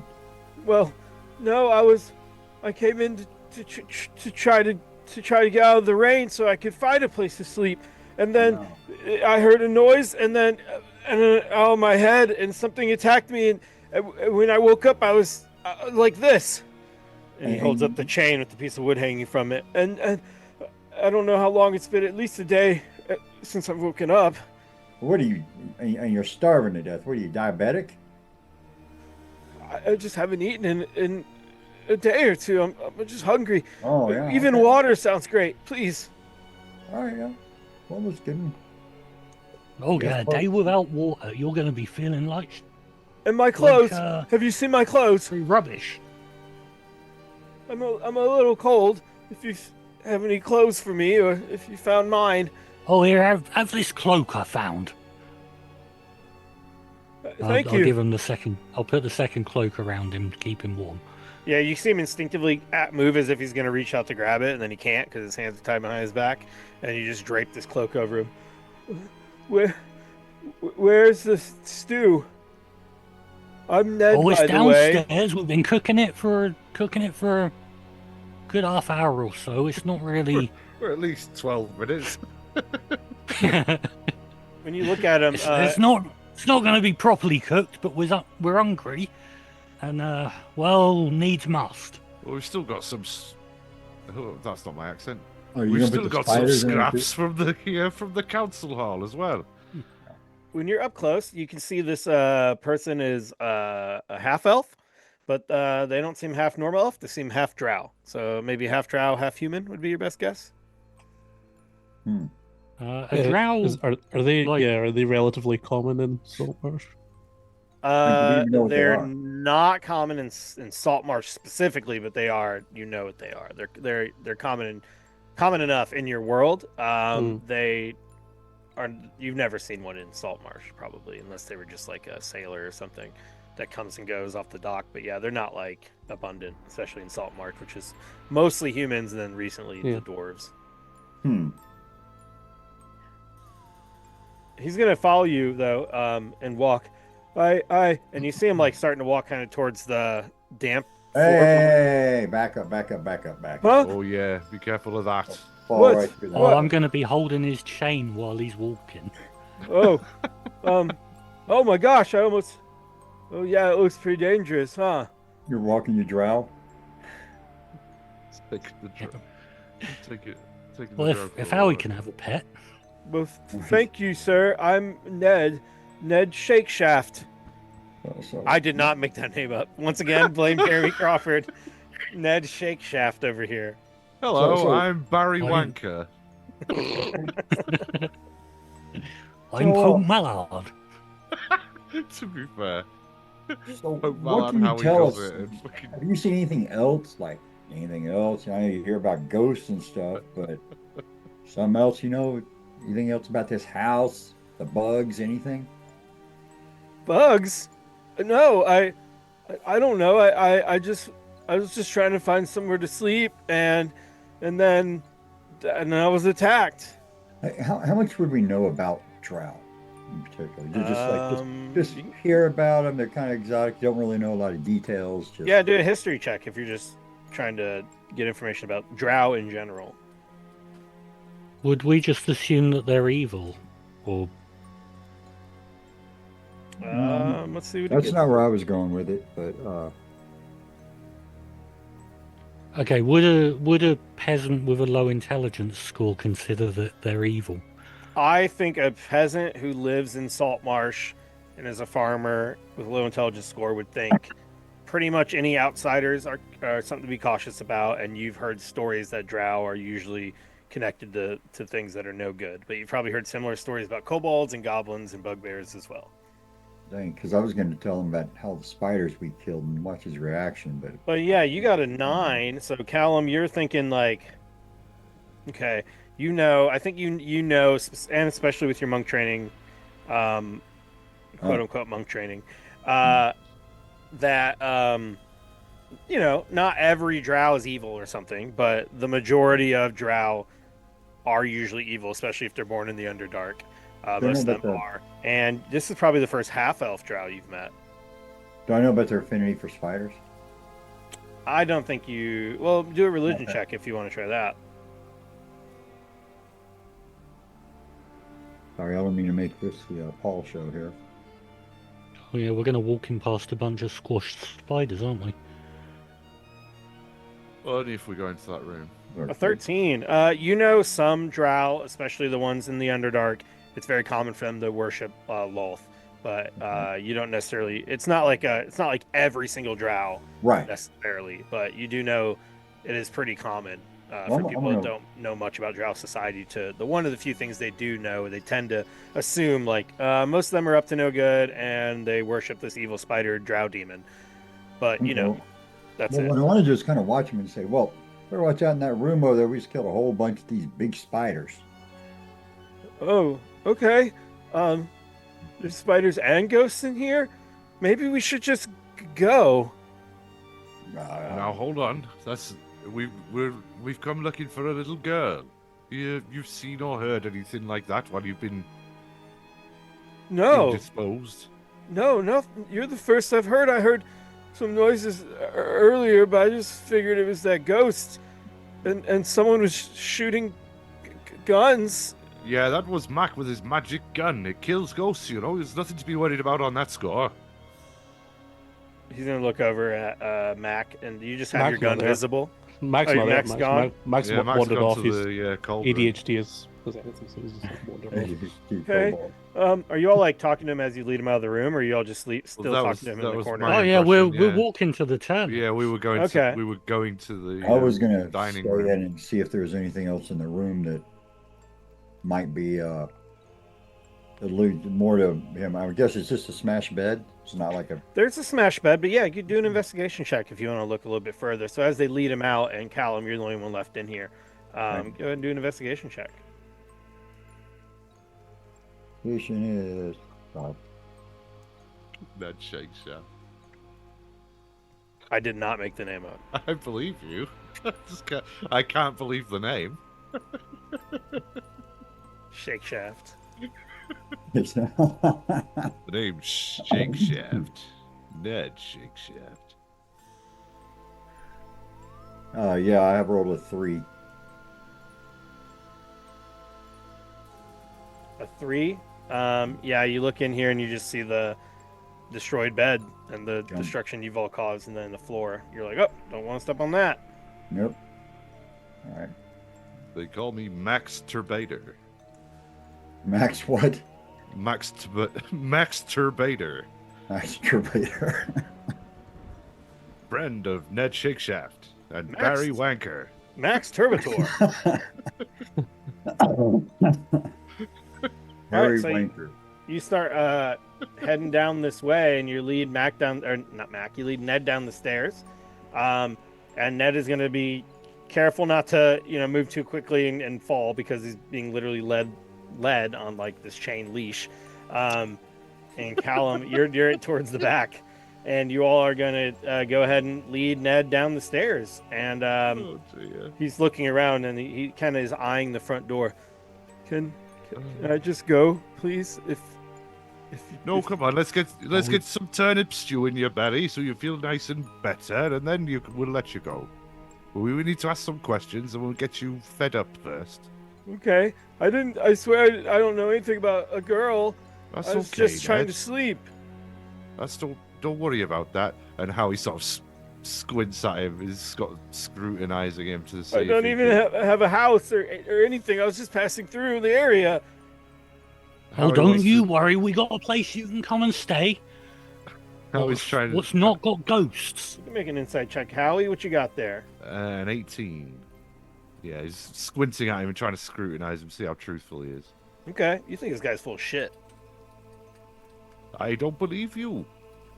What do you mean? And he like turns as if to show you his wrists are bound. Like, what do you think I did? I don't know, but I don't believe what you're saying. I swear This- my last name's Shake Shaft. I Blame my father. Is Shank Shaft, would that be a natural drow? Boy, it doesn't seem like an I elven fucking doubt human. it. Yeah. That's very, very much a human name. If you said That's the he part you was- don't belong. That you don't believe the Shake Shaft.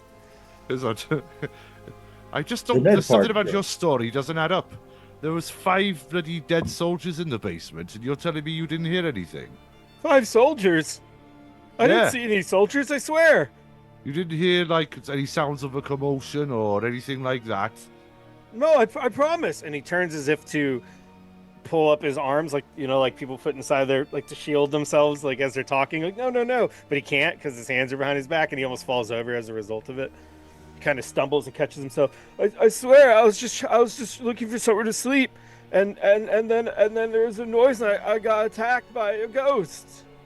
Something about this just isn't ringing true for me. I'm not saying that you've been involved in the disappearances, but something about your story doesn't add up. I just don't believe you. Did you ever introduce yourself? Did we ever give them our names or anything? Some of you did. I did. Yeah, I don't think I did. I'm just mysterious. Okay. Dragonborn. Just give me some water and some food. I'll tell you everything. I promise. I feel like so dizzy and tired. And Mac's I do gonna, like- think you do believe this. He looks like he feels lethargic. Yeah, I mean, That he part- looks like shit. So I don't believe that he's tied himself up and locked himself in that room and then somehow put the key back in the corridor.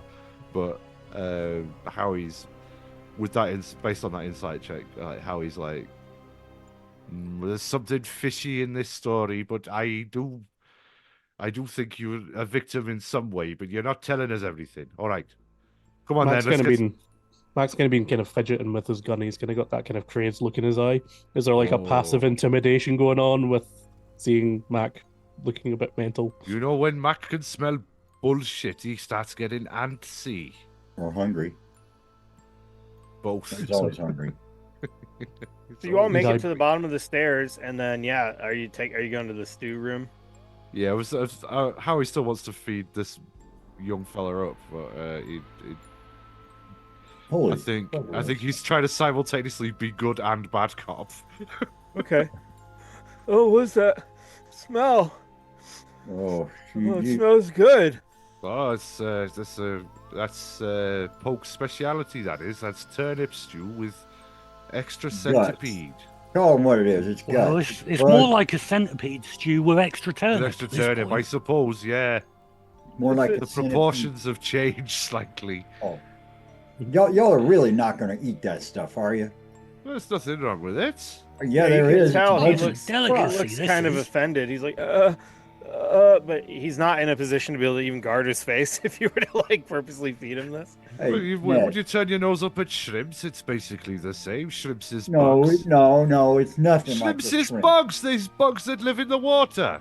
They're not bugs. Shrimps It's is shrimp. bugs. Shrimp is good. Fish is good. Those are Was bark. he wearing You don't- clothes and stuff? If He they were only sold- had underwear, Yeah. Oh, okay. and he was you don't asking if see- we saw his clothes. You don't see Good. centipede farmers for food. Well, that's because people just aren't enterprising enough. They need to take more risks. There's some Mac- of us with more exotic palates. We like that kind of thing. Mac, why don't you do a Wow. history check too? Yeah, history. Yeah. Okay. See if you can remember from 8 minutes ago. You know, you're always doing them book learnings. Average. 10. You kind of remember finding some clothes in a room that didn't look nearly as destroyed as the rest, but you're just like, nope, whatever. Don't care. I'm still a wee Yeah, bit no clothes for Ned. angsty with kind of like twitchy with the gun, and I was wanting to like assist Ah, Harry if Harry was doing like an intimidation Yeah, thing we're- earlier, but kind of got Yeah. Look, I swear, I'm just a regular guy. I'm just Ned. Ned Shakeshaft. well, all right, Ned. My name's Caleb. All right, and you can calm down a bit. Now, all you got to do is come clean, and we'll listen to your story. But if you want to eat bug guts and turnips, you go right on ahead.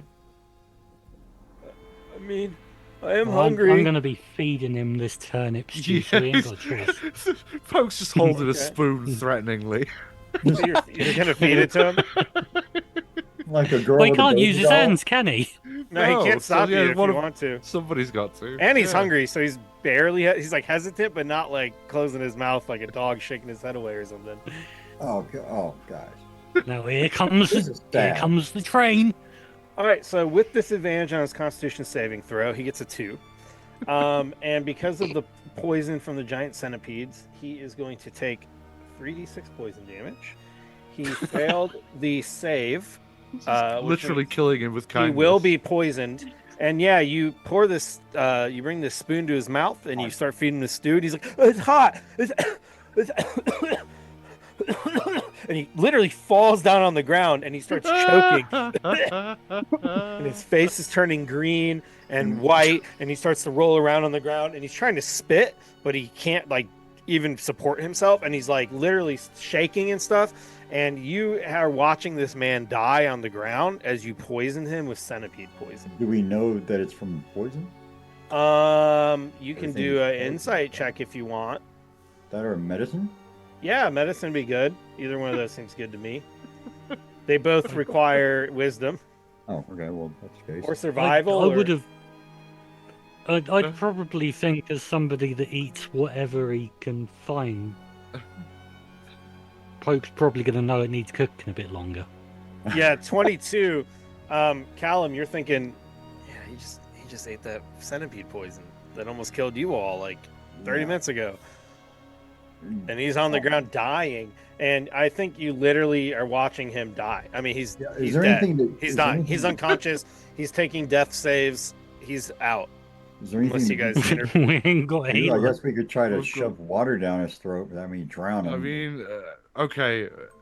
Harry's sort of like not indifferent, but it's like shit. Our only lead. I better try and see if there's anything I can do about this. He urgently is like racking his brains to try to think about if he knows anything that he could do to sort of help with poisoning. That again, it rolled it twice, but the first one was a 19. A 19. Yeah, you're watching him roll around on the ground. He's literally, his mouth's starting to foam. He's like shaking and seizing on the ground.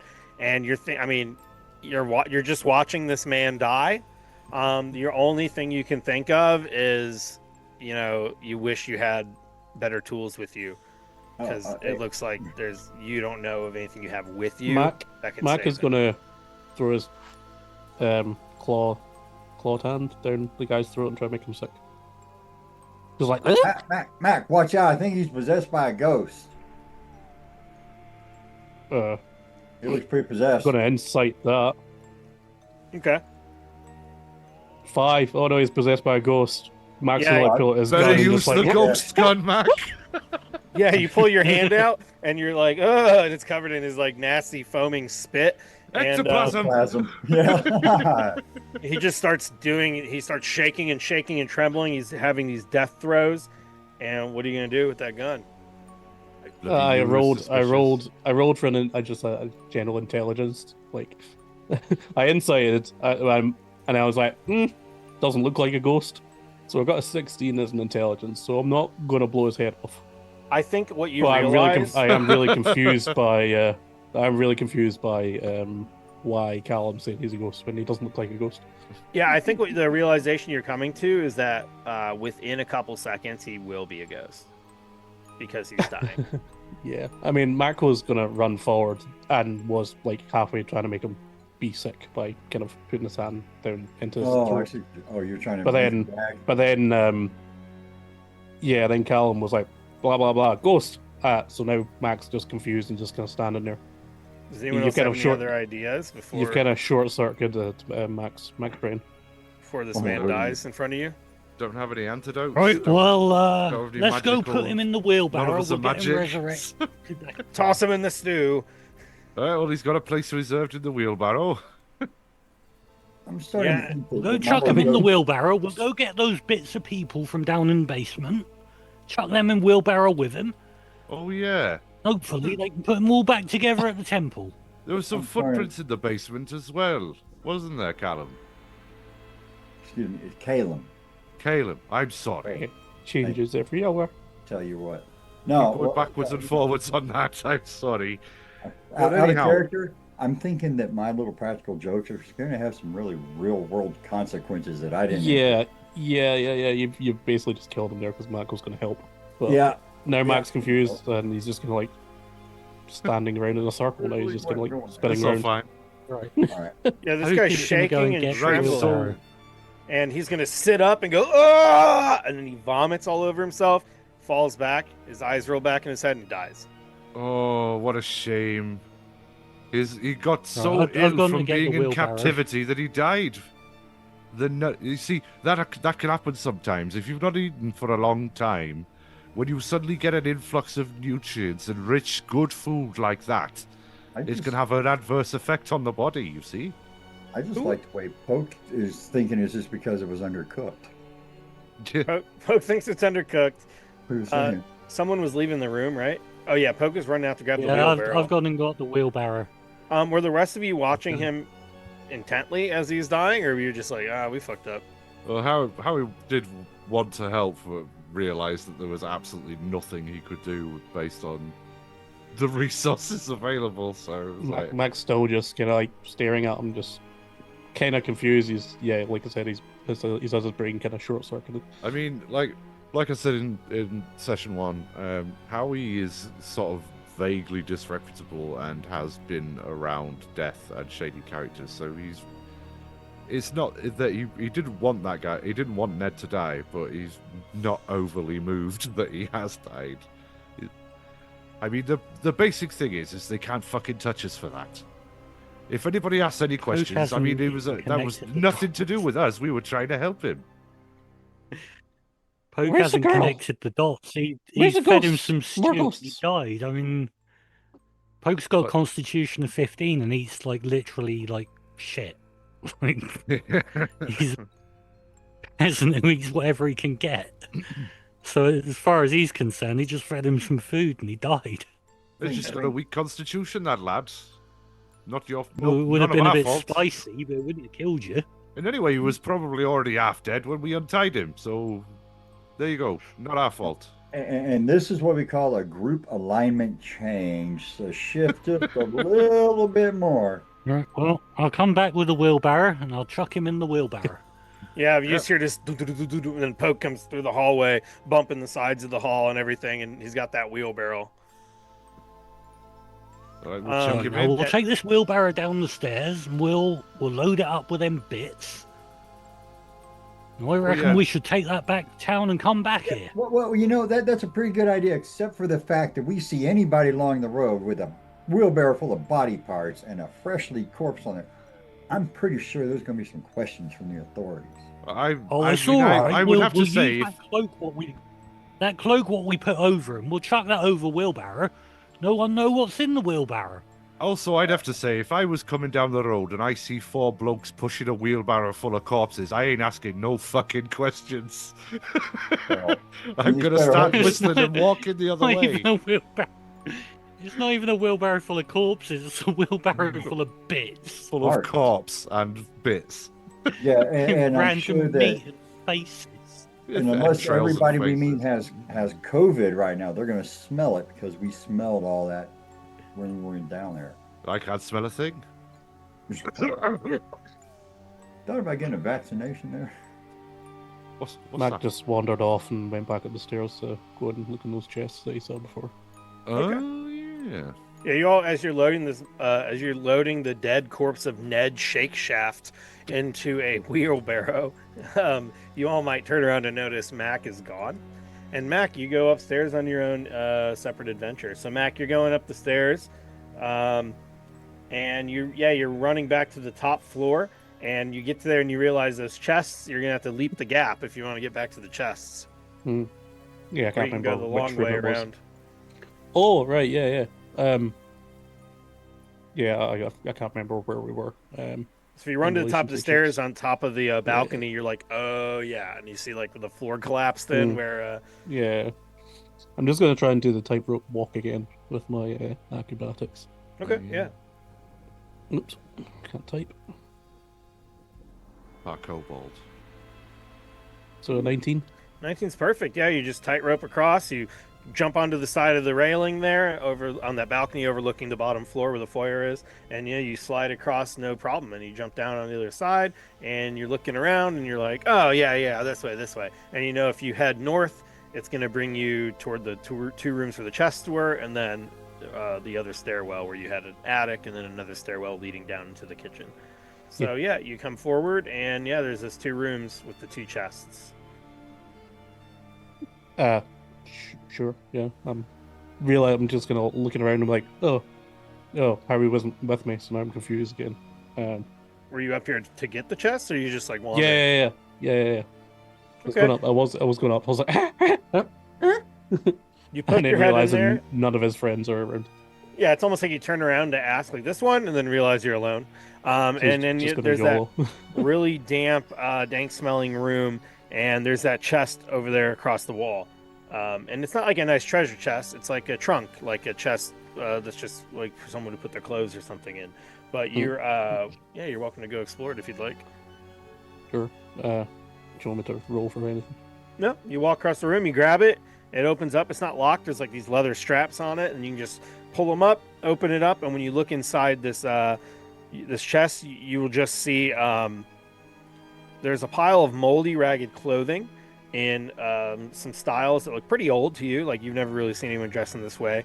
None of it looks especially valuable, and there's also a bundle of like rotted paper, like documents that look like they're tied together with some twine. They, even to you, look so destroyed that it's almost illegible. You don't see any food in here though, or valuables. Fair enough. All right, I'll just come out of the room then and just let you go back to the other two while I wander. Okay. So yeah, as Mac wanders upstairs, the other three of you finally get Ned into this wheelbarrow. What would you like to go after this? I'm not helping them. I'm sitting back and watching. Oh, too good to help him. To help us dispose of some bits, eh? I see how it is. Yeah, it's called evidence. I don't think I need any of it on me. It's evidence of our good faith and good work. We've come here to recover what we can, and there they are. They'll get a decent burial in a bucket. Right, and when you're going down the street and them pack of wolves coming at you because them bits. We're only 3 miles away from town. It's not that bad. They're hardly in the back of beyond. Those bits, they can put them back together and resurrect them at the temple. Yeah, Well, just like a diamond or something. They need to do that. Can you imagine the swarm of Got to flies? make sure by they the don't time put you none of them get down? grub bits in them. That's true. Can you imagine the swarm of flies you'd have around that thing by the time you made it to town after 3 miles? Well, it's half an hour. I heard one time they resurrected someone who had a fly in him. He come back with a fly as his head. It's to what? Just for scale, I would walk home from work, and that was 6 miles, and that'd take me an hour and a half. So it's like, it's not that bad. Like 45 minutes. 3 miles really isn't that far, even on foot. But anyway, regardless. 6 miles for work, you're dedicated. I didn't do it all the time, but that's neither here nor there. But just I'm so the opposite. I'm continue working with from the home. podcast. All right. Yeah, so we're getting him in the. So y'all got him up there, and Mac is taking off. Did Mac come back? Mac's still upstairs. He's only been gone for about a minute or so, but you all have Ned loaded up into this wheelbarrow, and yeah, it doesn't look like he's going anywhere. Oh shit, Max not Carnation here. and Mac go. That's a good question. I don't. It's generally not a good idea to let him wander off. But we haven't done any shooting yet, so that's a good sign. Yeah, you haven't heard a gunshot in minutes. It's been at least 3 minutes since a gun went off, so I think we're all right. Why I like don't how we- you shot a gun, found this guy, broke down a door, dragged him downstairs, and within like 2 minutes he's dead. Poisoned him to death.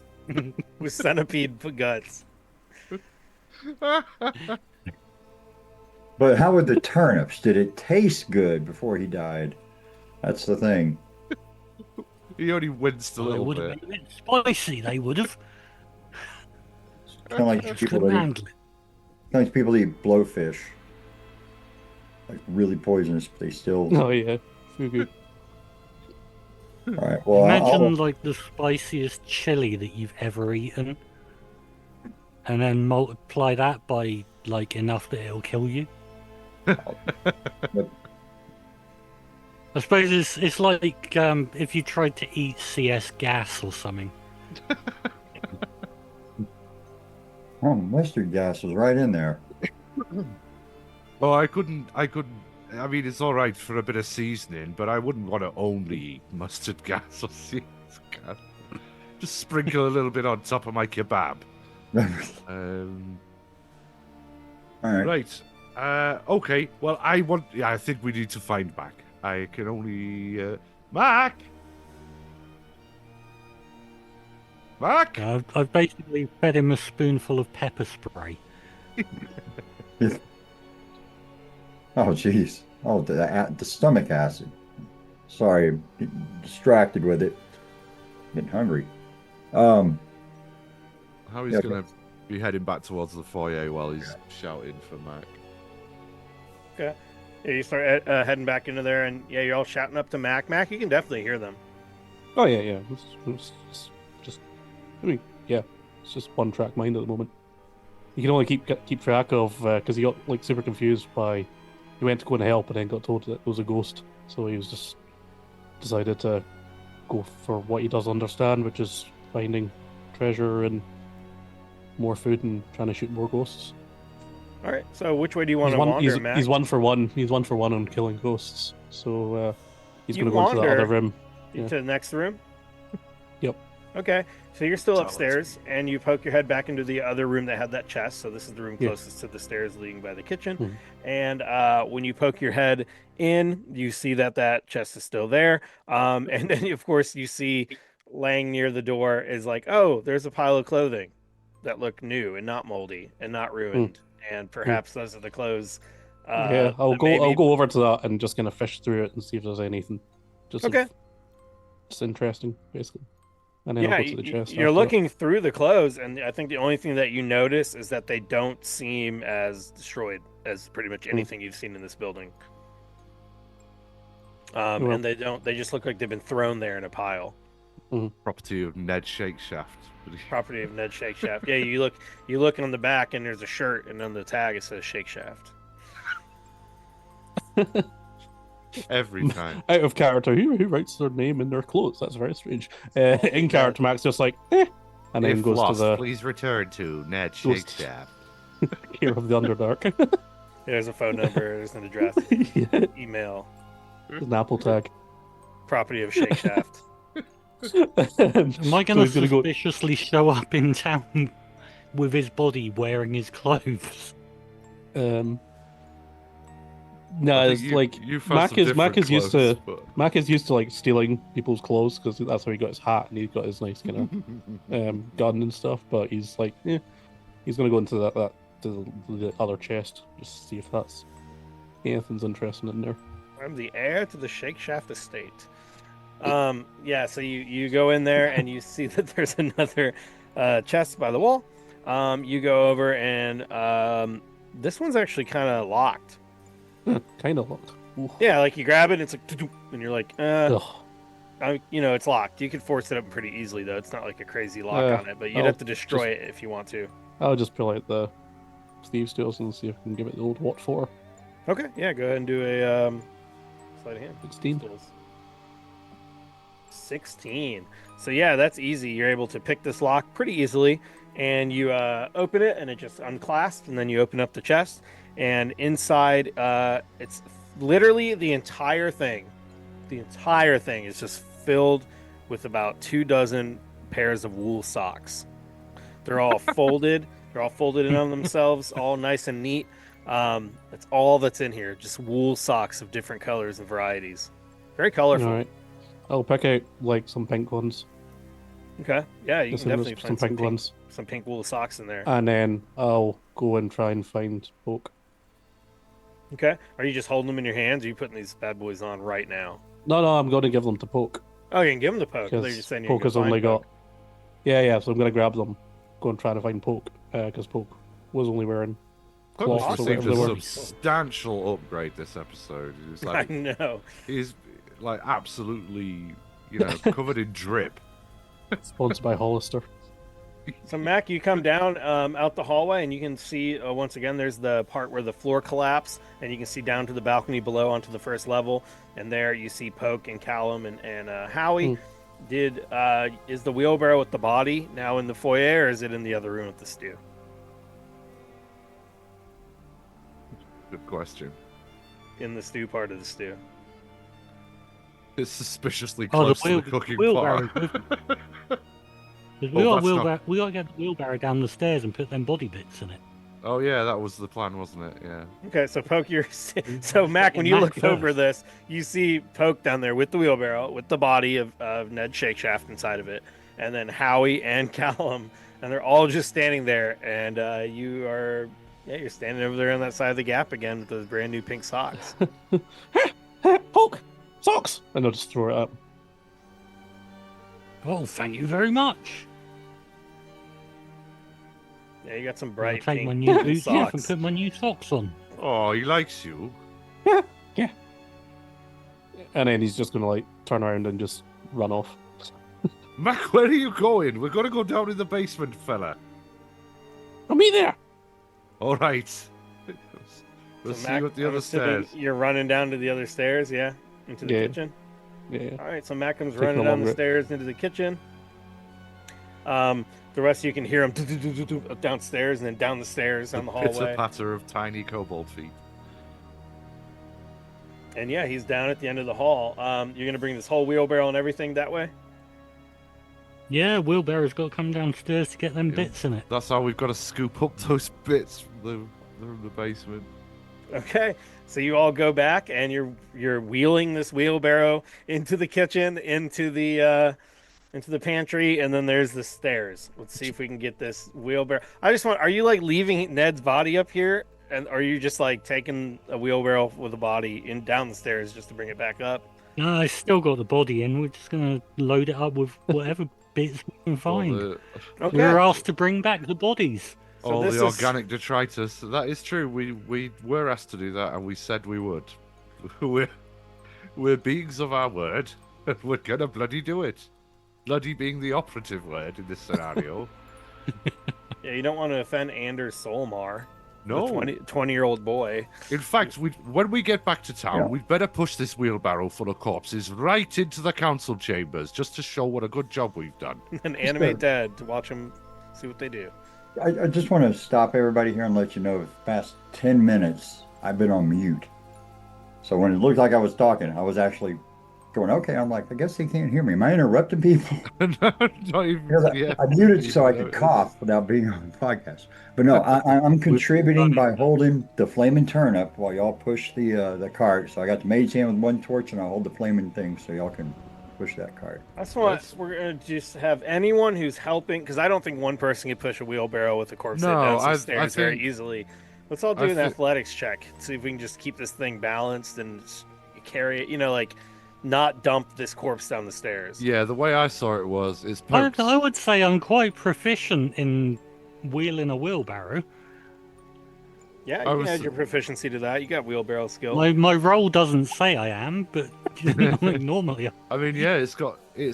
We established it as like regular marks of wear, and it's been sort of molded over the years, even though it's a rickety piece of shit wheelbarrow.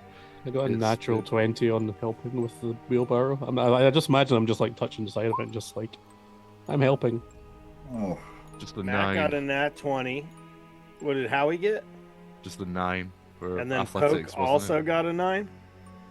So Yeah. Poke and Howie are like trying to balance this. Callum, I'm assuming. What do you said you're just going to help as well? no, I'm helping by keeping the lights. Oh on. yeah, the light.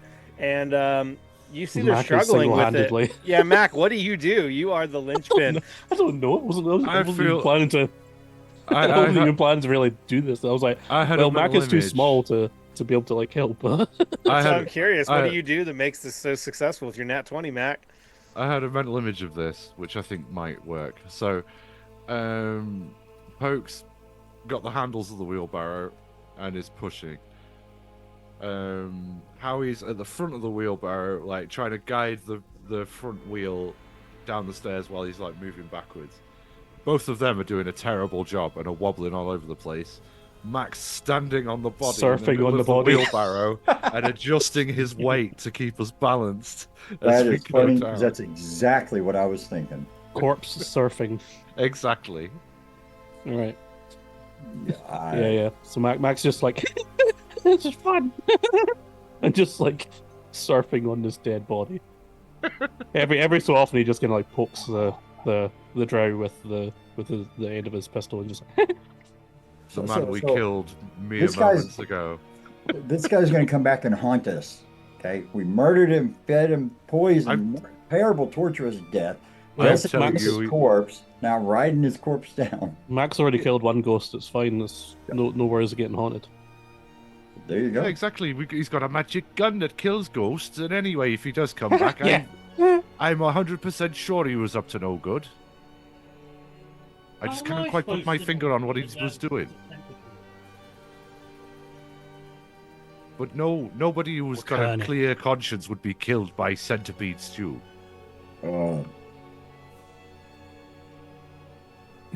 Well, okay. I guess maybe in this region, maybe it's a regional dish. The truth will out. Maybe he was allergic to turnips. I didn't see Yeah. anybody else eat any of it.